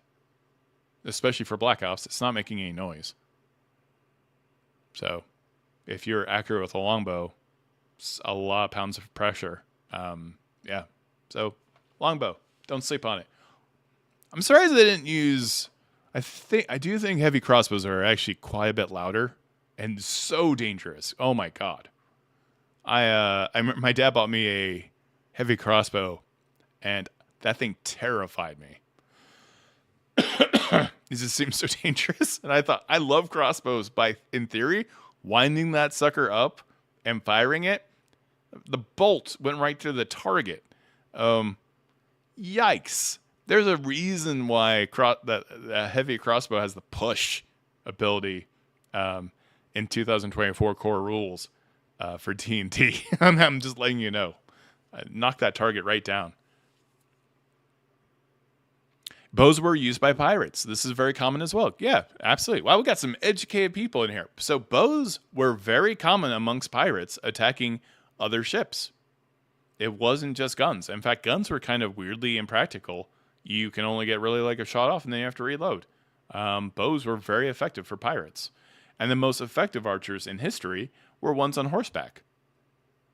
The key to being a good archer is mobility. I know I love the Van Helsing crossbows. I love auto-firing crossbows. Crossbows are hard to load. No one's doing that fast. It is a fantasy. So, the crossbow feat alone, a little unrealistic. If I had a longbow, I can shoot. By the time someone with a heavy crossbow shoots a bolt and then loads another bolt, I can probably hit them 4 times with a longbow by just holding the arrows in my hand as I'm firing. Yeah, what gunpowder? Yeah, I've thought about this a lot. There's a great... I'm forgetting his YouTube channel right now. There is an archer on YouTube. This dude's a genius. I watch his videos all day long. He is a super talented acrobatic... what's the right way to say that? And archer. And I think he does a lot of Renaissance fairs and other types of shows. But he has really insightful kind of D&D shows about longbows. I should have him on the show, actually. I would love to pick that dude's brain. Yep, Genghis Khan. Genghis Khan. Dude, archers on horseback. One of the most dangerous things of all time. Also, if you've ever played any of the Age of Empire games, this is just a simple video game mechanic. If you're on a horse with a bow, you are dangerous.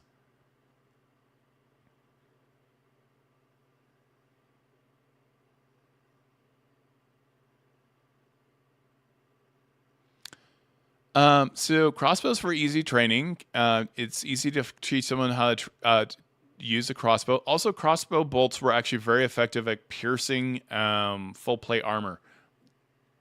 But is really the longbow archers that kind of became the death to the modern knight, being in full plate. Because even longbow arrows can pierce heavy armor. How's everybody doing? Yeah, good question. By the way, hey, we got 236 viewers, I believe, right now. Say hello to everybody. This is a nice, chill, just chatting. I hope everyone's having a good time. Thank you so much for showing up every week. Grow our numbers. No. Blumenneck is the archer. Dude, he is... Oh, what? They're doing a D&D live play show? Blumenneck is an archer, and he is a Cell Sword Arts. Is that the guy I'm talking about? And he's got a D&D live play show? Is it on his channel? Sorry, I know I'm not talking about Critical Role right now, but I think that's so cool. 274 people right now. Thank you, everyone, for being in chat. Thank you for everyone who's in YouTube Shorts. I appreciate you. I'm Todd Kenrick. I've been covering Critical Role for 9 years. I have been interviewing Matthew Mercer since Campaign 1. I was in the building when Campaign 1 finished. It was a wild time. It was an emotional time. I wasn't in the actual studio because they're very good about not having people in the studio that shouldn't be there. Oh, my God. We got so many gift subs. Charles2450, thank you so much for the super chat. I appreciate you. And then Mark Stewart, boy, these are the heavy lifters today. Sent 10 Todd Kenrick gift memberships to everybody. Thank you so much. That's so kind to the community. I appreciate you. 277 people watching. My Streamlabs is not updating my numbers in terms of how many people have been watching, so it's been the same this whole time. I got a little suspicious. So, there we go. And we're going to see a lot with chat. Just as a warning. Anytime now. There it goes. Thank you so much. I appreciate all you. Thank you, Mark Stewart. That's very huge. Yeah, if I determine that getting rid of ads is just better for the stream and the community, I will totally get rid of it.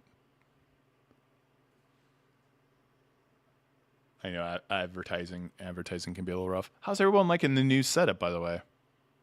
Everybody liking the RGB colors? Everybody liking the vibes?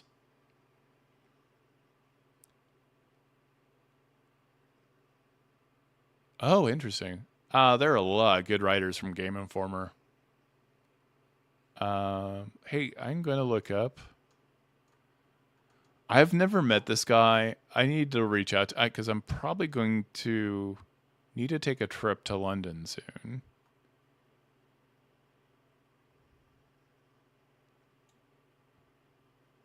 Let me put his thing in chat. I want to interview this dude.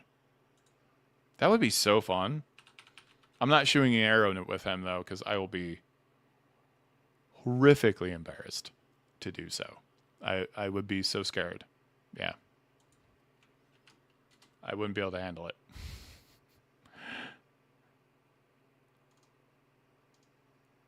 Blumenneck. There's his chat. It's always important to support other creators and be positive. That is my constant advice. I am very thankful to the creator community of creators and also the D&D community of creators. I would not be here without them. Yeah. Oh, thank you so much, Daniel. Train of Thought. $5 super chat. Thank you so much. Yeah. Blumenek, Sellsword Art, Instructor, Bensei, Jacques the Whipper started it and called it min-maxed. Oh, very cool. And whose channel is on? Here is the Archer.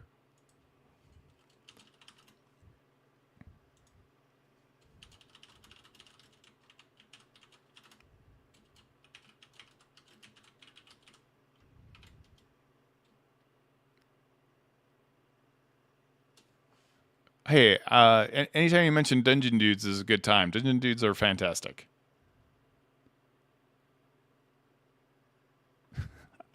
You don't want to see me pole dancing. This is too much height to put on a pole. No one needs that.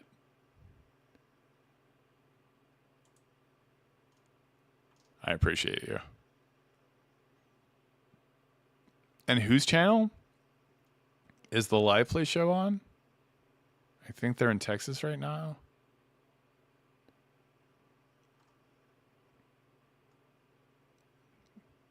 Min-maxed? Min-maxed is Game Informer. Whose channel was the live play show? I'm very curious. Yeah. Yeah, link is in chat right now if you want to go check out that Archer at some point. Support your fellow creators in your creator community, everybody. It's the right thing to do and the right way to do it. So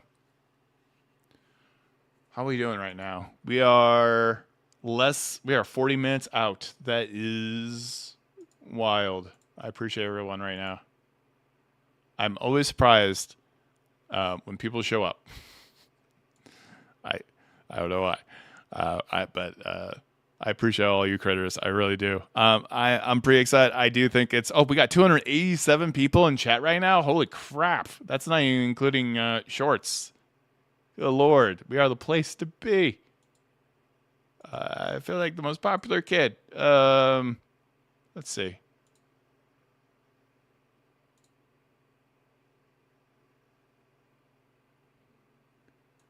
My analytics are a little screwy right now. They're a little all over the place.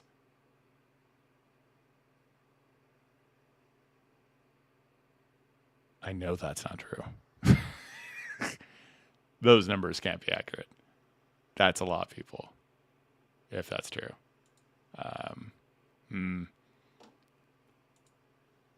That's a lot of people. There are a lot of people in chat right now. Am I wrong?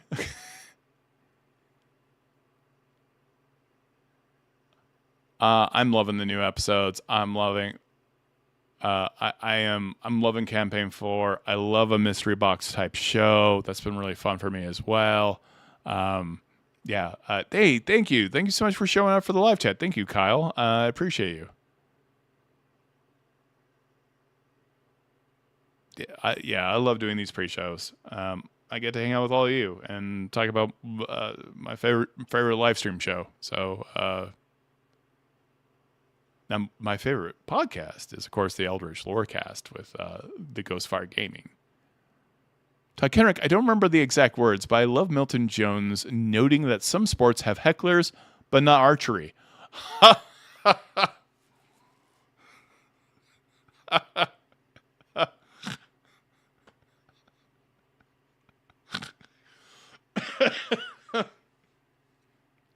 Damn. That is hilarious. That is amazing. Some sports have hecklers, but not archery, everybody. Don't heckle archers. That's the takeaway. Don't forget to stream, lads and lasses. Don't forget to like the stream. You're right. Don't forget to like the stream, everybody. Don't forget to subscribe and leave a comment. And also hit that bell notification, just like that handmaiden got hit by that warhammer in the previous episode. Smash that bell just like she got her head smashed in episode 12. Yeah. I'm saying hit the bell notification. It's really the only way you're gonna find out. First combat for the Seekers today. I find it to be likely. I think they're in a lot of trouble. Am I nervous for them? That's my overall take on all of that. I think it's gonna be a scary time. Thank you so much for the super chats. Y'all don't be too generous though. I know you all are adults, but I never want anyone to spend more money than they have. And just getting the word out there is super helpful. On top of everything else, we've got 79 people right now in YouTube Shorts, and we got around 300 people watching this show right now for the horizontal long form version of the video. I don't know how you want to put that, but yeah, I think there could be death. I think death could happen this stream. I mean, not this stream, their stream. We are almost 30. We are 35 minutes out, everybody. Drunken Donuts. $19.99. I'm confused. I slammed the heart button. I like Todd's workshop. A good video for the crossbow and bow on tower walls. That's amazing.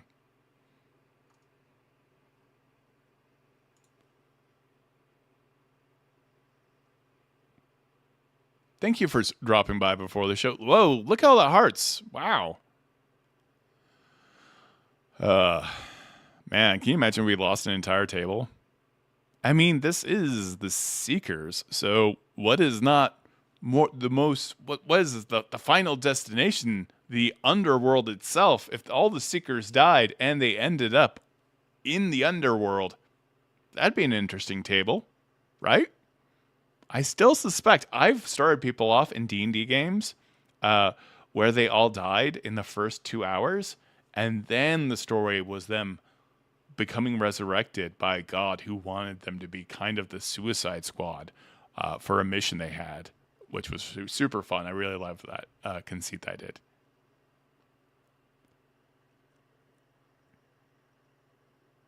Yep, Japanese samurai were mainly on horseback, and they were extremely good archers.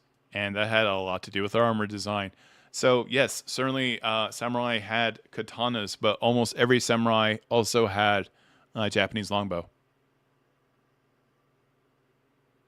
I love... Oh, Viva La Dirt. Oh, they're so talented. Yeah, I would love to visit Viva La Dirt. That's a good... I got a lot of people I want to interview. A lot of folks I want to interview from Baldur's Gate 3 cast. I'd like to interview Viva La Dirt. The archer guy would be fantastic. I do have, I could easily spend a whole day in London interviewing people for sure. Kyle, they're Australian? Based in New Zealand? Oh no, Viva La Dirt's in New Zealand? Charles, oh man, you're being very giving. Charles, 2450, $10 super chat, mad. Jack Churchill, carried a longbow, yep. Claymore sword and bagpipes in World War II. He is credited with the last confirmed longbow kill during war in history. A German sergeant, if I remember correctly. Longbow people are just crazy. Yeah, longbows were still being used in World War II.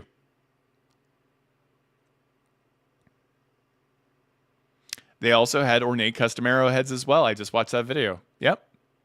They almost every samurai would carry, well, a lot of them would carry very fancy, ornate, their last bow would be a very ornate arrowhead, and they were still very effective.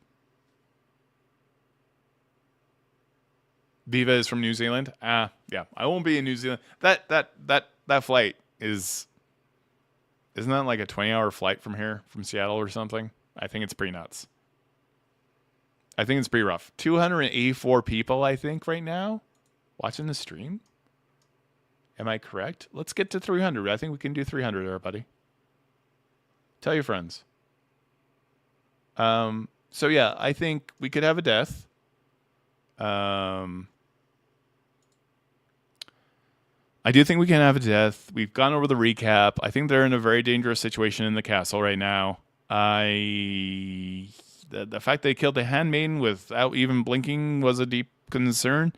And we're in real danger of Octus running out of spell slots and no longer having disguised self. And then it's going to be very questionable. Oh, we're 8 out of 10 for super chats. It's going to be very questionable as to why they lied. So the fact that they have put disguise self, Octus has cast disguise self on himself. Everything else they've told them is essentially true about what's going on in the world. But having Octus be faking who he is going to undermine everything they've told this house. And again, they specifically said, Brennan said, this is yellow to red. There is no orange. So the moment they find out, if they do, that Octus is got disguised self up, all credibility for the group, for the Seekers table, is going to be lost, and they could lose the alliance with that house. So I think it was a really damned if you do, damned if you don't kind of scenario for them not to be honest about Octus and who Octus was. 291 people. Thank you so much for showing up. That's huge. I really appreciate all of you. That's wild. Thank you so much for joining the stream. This is the really cool critter community. We like to sit here just chatting about the episode. We do a lot of theory crafting in terms of what's going to be happening. We got some other exciting stuff happening down the road, but we do this every single Thursday, and we've been doing it. We haven't done it every Thursday since episode 1, but we did do the pre-show for episode 1. You can find that on the channel.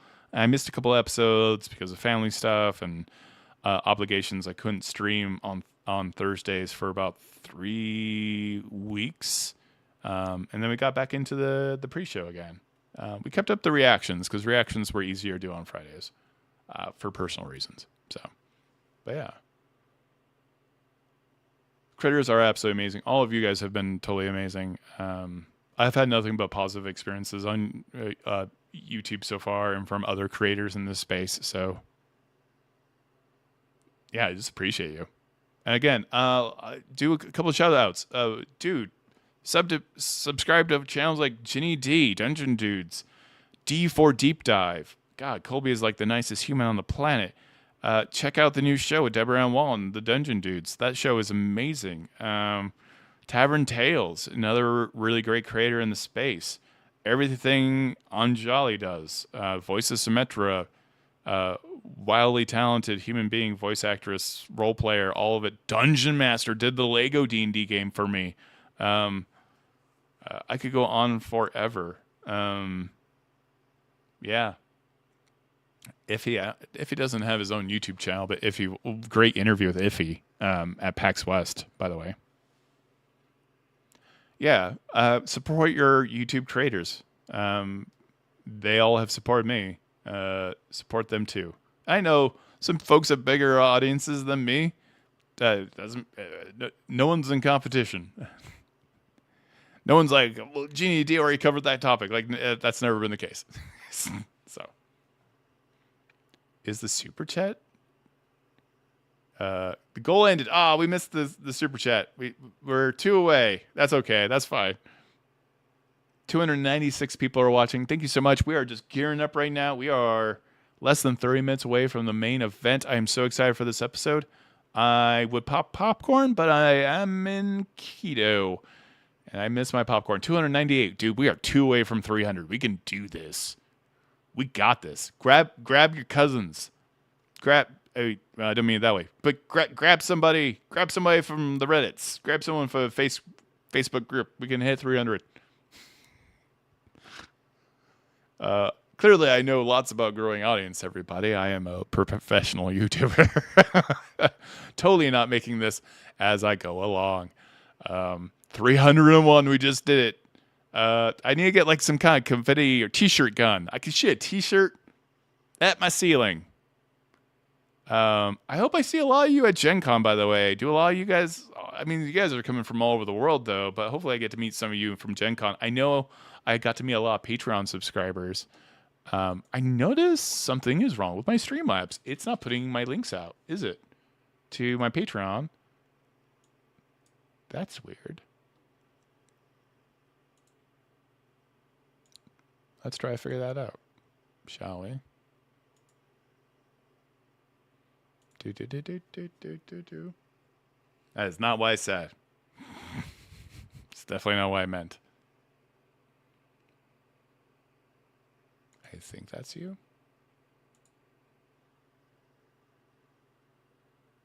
fan-seeking t-shirts. I do make merch. I don't know what that merch is going to be. I don't even have a proper Lego.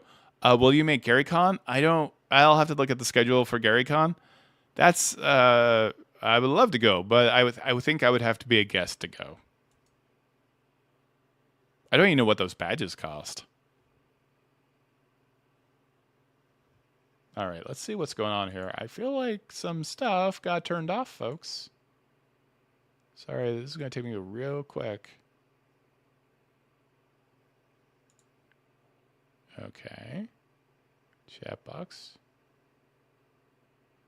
Did they redo everything? This doesn't look like how I remember it.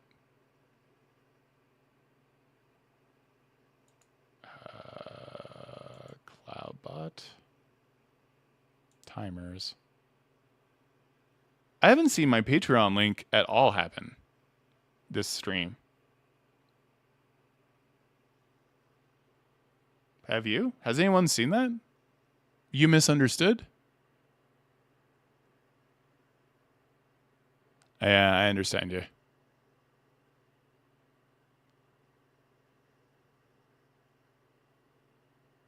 Yeah, Gen Con gets packed, and Gen Con is incredibly expensive. Todd Kenrick, if you made t-shirts based off an Avon coin, would that make them soul t-shirts? Yes. Todd, face shirt like the one Sam trolls people with? No. Oh my God. Todd, what do you think about the idea of Enmity being invisible, watching Vaelus, seeing if she is Tyranny, and that setting off the alarm? AK flop 85, I actually think that's very likely. I think you're right on the money. I think we're going to find that out. I think that alarm went off because of an invisible demon for sure. I think you're 100% accurate. Todd, I'd love for you to do recap episodes for upcoming Dungeon Dudes campaign. Oh, that's fun. Yeah, I could definitely look at that. Patreon link is in the description, but my bots are not working. My cloud bot is not functioning. That's kind of a bummer.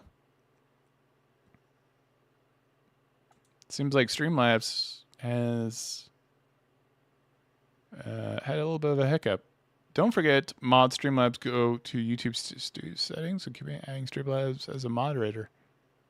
Wonder how that got affected. Yeah, well, the link to Patreon is in the description for the YouTube channel. Don't know why the link is not being put into chat right now. That kind of sucks, but I will get that figured out at a different time. 6:37. I don't want to do text support for myself right now while we're waiting for the show to begin. Yeah.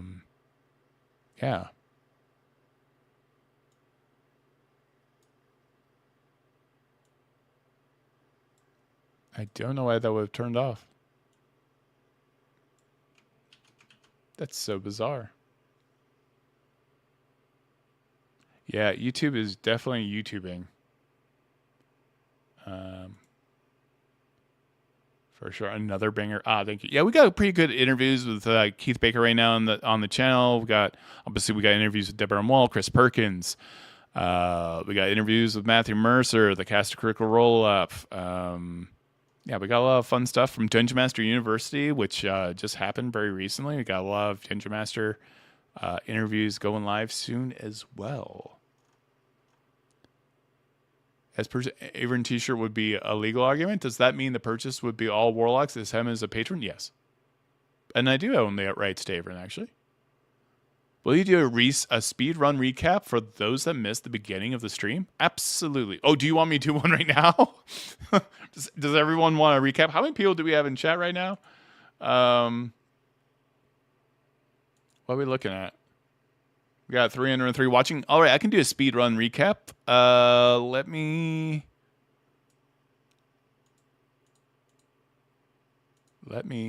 try. Okay, I'm not going to see anything unless it's a super chat. Hey, let's do a super chat goal before I do this. I'm going to do a super rapid fire, Ty Kenrick. Super breakdown. Thank you so much. 303 people watching. 305.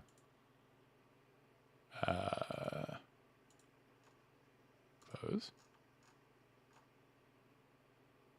I shrunk things too much. I shrink.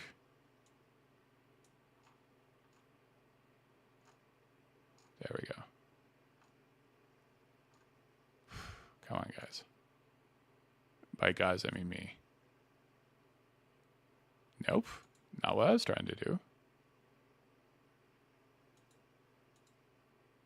I'm the one watching my stream. I don't. What is happening?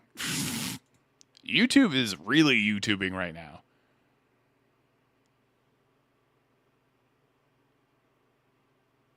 Oh, thank you so much. Dispel Logic, thank you. I really love doing these pre-shows. We've been doing it since episode 1. Definitely missed a couple episodes because of life stuff. But I love doing the pre-show hype. Really appreciate you. And we are going to make a whole bunch of fun out of the first episode soon.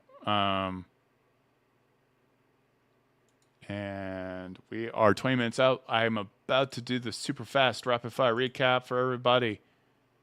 Thank you for all the hearts. Wow. Thank you so much, everybody. I really love it. Thank you. 321? No. Lies. 321 people are watching. Thank you so much, everybody. Thank you for joining Super Chat. We are just getting hyped up for this episode. There may be blood. There's already been blood.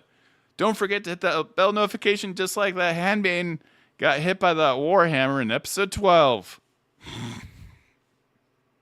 Every time I say it, I feel like I've committed a crime.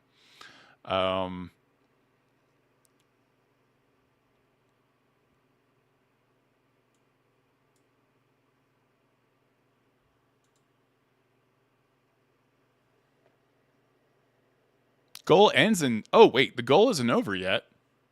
Oh, I thought the goal was over. We just need 2 more super chats. Okay, cool. Yeah, okay. We're going to do it. We're doing it. We're doing it live. Or my stream is way behind. I think my stream is way behind. 310 people are watching. Oh, my God. Thank you so much for everyone for showing up. I appreciate you. Okay, we are about to do super fast recap. 1 second. I have to do a couple of weird things.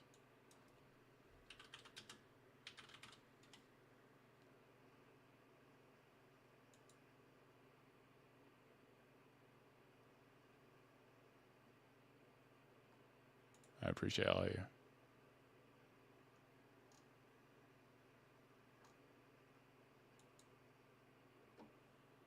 Perfect.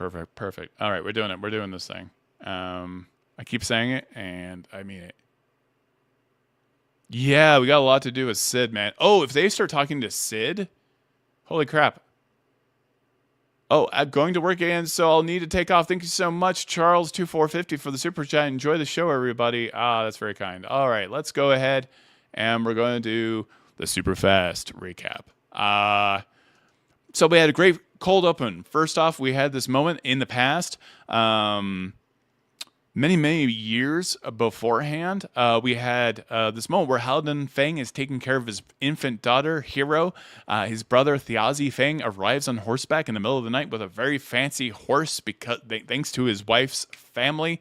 Thyazi reveals that House Tachonis was arrested. Mara Weaver and the Sundered Houses are disbanding the Druidic Council, and warlocks are being banned from the Underroad. So obviously, big moves are being made politically around the world of Ahriman, and this is the beginning of the Falconers' Rebellion. Thyazi thinks he's going to die, but has to go and be involved in this rebellion, and he tells Hal, I think I'm going to die. I don't want to throw my life away. He knows, and this is the bravest thing I kind of feel like that has happened in the show, where this character, Thyazi Fang, is clearly very afraid of what is about to happen to him. That he knows if he gets himself involved in this rebellion, he's going to die, and he's afraid, and he still decides to do it. I think this is the coolest moment ever, because I love bravery when you are actually afraid. I don't care for characters who aren't afraid and are so sure of themselves and do something brave. I think if you're afraid and terrified, and you do something brave, like Frodo Baggins and Samwise Gamgee, that's bravery. So, Thyazi decides not to get involved at this moment, It's a bit of a family division. Later on, after the cold open, we go to our Seekers table. We got Julien, Noctis, Thaisha, Vaelus, and Aranessa all hanging out. And I feel like Aranessa may die this episode, or they may find a way to get rid of Aranessa as an NPC. I'm a little worried because NPCs always take up some time, especially in combat and other scenarios. So they're at the Icy Gates. Rizingirdle? I don't know. I'm saying this very fast. In the Kavorsi Mountains, they go to this tavern. The group stops by for some drinks. Thaisha is approached by Tamra, who is a beautiful Lux, a member of the Halavar Guardian Soldiers, Wakander's contestant creed. However, they have a couple of weird questions. Tamra asks a lot of questions to Thaisha about Wakander and Tyranny, and Julien does observe as Tamra leaves when she gets into her carriage. Suddenly she grows horns and she's revealed to be a demon. On top of all of this, Octus is having a very hard time. He's That's what you get, Todd. I'm getting over a cold and I'm talking fast. Octus is struggling with the fact that he's undead. So he finds out that he cannot be healed any further than the moment that he was murdered. So his chest is still slightly open, his stomach, his innards can spill out. It's really disgusting. They mentioned the fact that when he tugs on his stomach, the back of his esophagus gets tugged as well. Food has no taste to him, but Thaisha later on uses the mending spell, which is meant for objects, to sew him up. So he can't get healed all the way, but he can get sewn up by the magic of mending. A handy cantrip if you are so willing to use it. So we've got the aspirant demons. Thaisha follows them in the Halavar carriage to the Candacean Creed Cathedral. She overhears 3 aspirant demons: enmity, agony, cruelty, the soul hunters, like demon hunters, but the soul hunters, the hero hunters, discussing the group, talking about the group. They suspect that Octus and Vaelus might be Tyranny and Wakander, which is hilarious. Julien and Vaelus do discover in the Eifenwassen hold, they discover that the missing Royce and Davinos carriages are found. They are missing their horses. They're not missing supplies, but they're also missing the guards. We find out that the house was actually told that members of this caravan and these carriages were either assassins, or there was a assassin or some type of traitor involved from a false note sent from House Royce. And Julien, I can't believe I'm doing some of this from memory. Julien actually takes a look at the note and realizes it's a complete forgery. So Octus uses his magic to disguise himself as Sir Elric something, and he's a vassal knight. He and Julien gain entry to the keep and speak to Lady Ingrid. They do determine at this moment that this letter was a forgery. Julien shows Lord Otto his gauntlet, proof that his father is now dead, and explains what happened to House Royce and the Davinos, and have actually fallen because of the Tachonis family.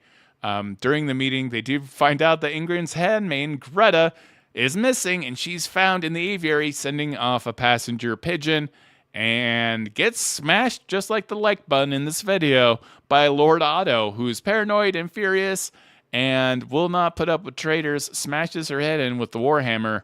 Pretty rough stuff. And we were told the whole thing yellow, red, but no orange. This is a black and white singer, monochromatic kind of guys who have the lineage like Goliaths to cloud giants. So they are quick to anger, quick to laugh, kind of Gandalf-y murder hobos. So the passenger pigeon takes off.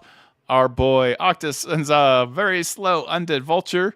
We find with a Google search that passenger pigeons can move at 60 miles per hour. So that undead vulture ain't catching nothing, even if it is sleepless. So Lord Otto offers the group protection until they figure all of this stuff out. It's not really an alliance. It's more of everyone, you all sit tight. And I am super nervous. And Aranessa is pretty nervous, as I recall. Lady Ingrid is was seen weeping over the violent events, and also a little insecure about her elbows or shoulders. Someone in chat, please correct me. I keep on forgetting. Is it her shoulders or her elbows that Sir Davinos, that that Julien didn't take a liking to. Hilarious stuff ensued. And that is our recap.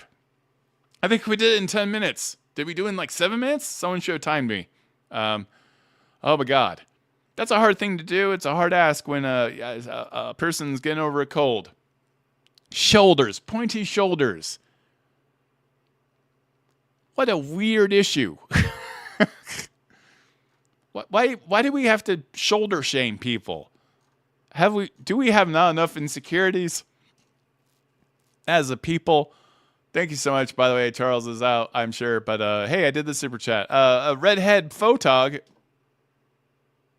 Pour one out for the redhead photog. Thank you so much for the $2 super chat. We hit our goal. Big, huge. I can't wait to see art of the frickin' the vulture. That's gonna be nightmare fuel. I'm sure I'll never forget. 7 minutes ish. I'll start getting this down to a tight 5 minutes, and it's just gonna be me blathering on with little pieces of stuff. Nice type 5, as they say. Why, ladies, your shoulders? God, dang! Stop making fun of people's shoulders.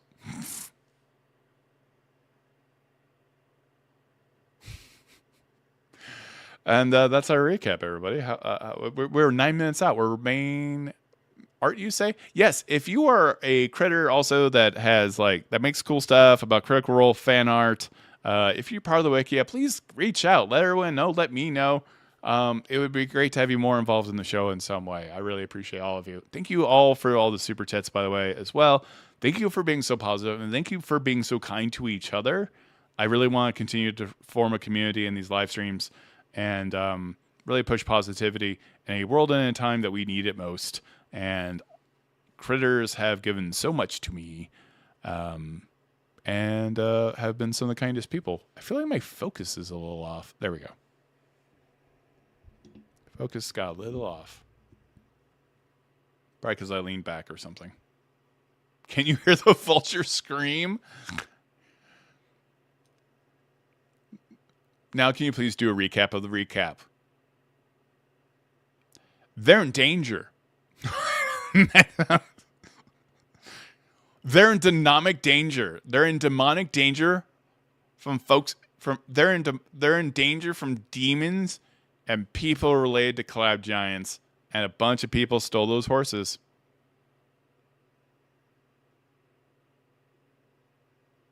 Is Shovel stealing the focus? Yeah, that makes sense. Danger, danger, danger. So much danger.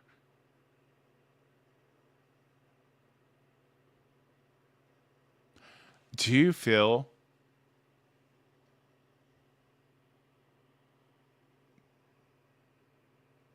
that if they...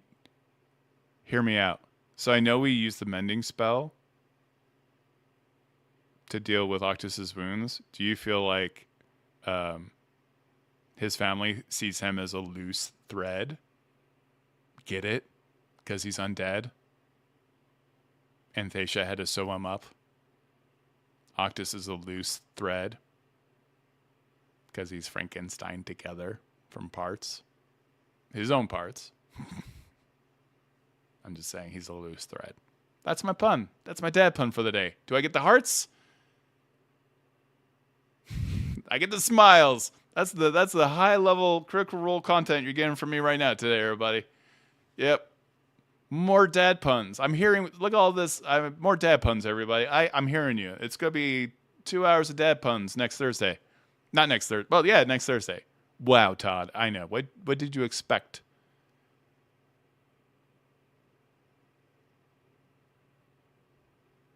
It was solid. Octus is a loose thread. Don't forget to smash that like button, just like the handmaiden got smashed by the cloud giant, guys. That's why you shouldn't be throwing out passenger pigeons all willy-nilly without asking. That's a pun too far? Well, we know that the vulture isn't going too far. That thing's gonna lose that thing's just gonna be dropping parts and feathers as it flies. We're going to turn this into a comedy show.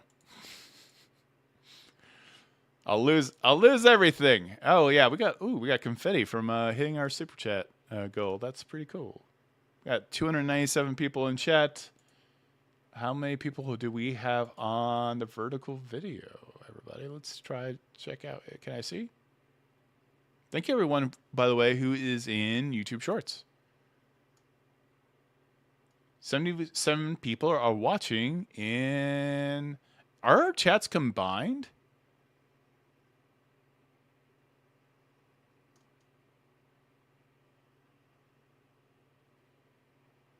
I don't. Okay, I think chats are combined.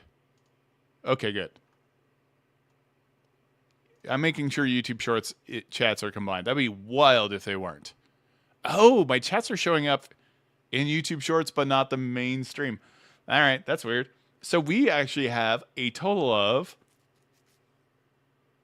373 people combined watching on YouTube. That's pretty cool. Oh, you don't think they're combined? I see Dispel Logic in both chats. Well, hello everybody.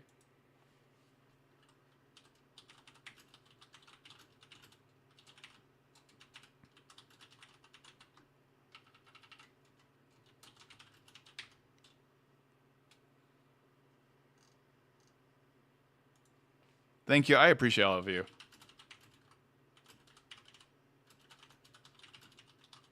Well, big shout out to everybody in YouTube Shorts. It was an experiment. I feel like we got a lot of people. Yeah, we're down to 281 people. We're at 656. This was so fun. I was so tired today, and I hopped in this. I had such a good time. I hope everyone else had a good time. We're going to just keep on expanding this. We're going to keep on doing more new things. We're going to keep on having a good time. And I really want to turn this into a little bit more of a variety show. I don't know if you noticed, but like the lights are getting better. The camera quality is getting better. The things are afoot. I'm letting you know things are afoot and things are going to happen. I'm hoping. I appreciate all of you. Thank you so much for the Critical Role community, the Creditor community. I appreciate all the super chats. I also appreciate that times are tight. Just you showing up and talking to each other is fantastic enough. I think you're all awesome. Yeah, this is our watch party. Oh, watch party? Yeah, I've definitely considered. So with the watch party thing, I'm definitely considering doing it. I have for a while, but I would like to get the blessing from Critical Role because I don't want to take away from any kind of viewership from Beacon or their Discord server. So I don't want to do anything that hurts the Critical Role people around the table and Beacon. So I would want to get their blessing and okay first before I did something like that. So yeah, that is something that has been discussed amongst myself, my brain. I try not to talk too much about the future. Sometimes people get weird about my ideas. The game is afoot. The foot is a murder. Yeah, I agree. Oh man, we are 2 minutes out, 3 minutes out. Someone's gonna get smashed. Like the like button. Don't forget to smash. What else? Anyways, I just want to say thank you so much. Hop on into Critical Role chat land. I appreciate all of you. Thank you for being so positive. If anyone's being negative, don't listen to them. That's my advice. That stuff can really. Listen, I'm human. If anyone says anything mean, it's hard not to take that to heart. I think my default is feeling guilty automatically, and I think a lot of us are very easily gaslit. So don't let that happen to you. Embrace the positivity that you've seen in chat and in life, and don't be so hard on yourself. I feel like some of the nicest people I know, a lot of critters, are also incredibly hard on themselves. I think a lot of us are weird kids, are just weird kids. We're the indoor kids. I guess I like bringing up positivity at the ends of these streams all the time because I just want to put something good out there in the world, as long as I get a chance to do so. So thank you. Good night. I appreciate all of you. You are all a bunch of wonderful people. Thank you for putting up with my puns. What, 30 seconds out, and I'm going to get some dinner. I think if I do hot dogs for the 5th night in a row, that might be a bad idea. But we'll see. Thank you so much. Oh, good luck on your surgery tomorrow, by the way. Yes, absolutely. Thank you so much. I knew you'll. Thank you, Cassie's 335. Let's do this, weird kids. The worst thing someone suggested to call everybody was Tot Tots. I don't know if I'm comfortable with that. Long live the Tot Tots. It's so weird sounding. Because I like tater tots. Good night, everybody. Thank you so much. Chili cheese dog for the win.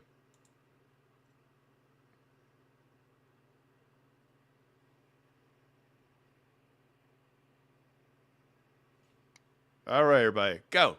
Scram, you got a show to watch.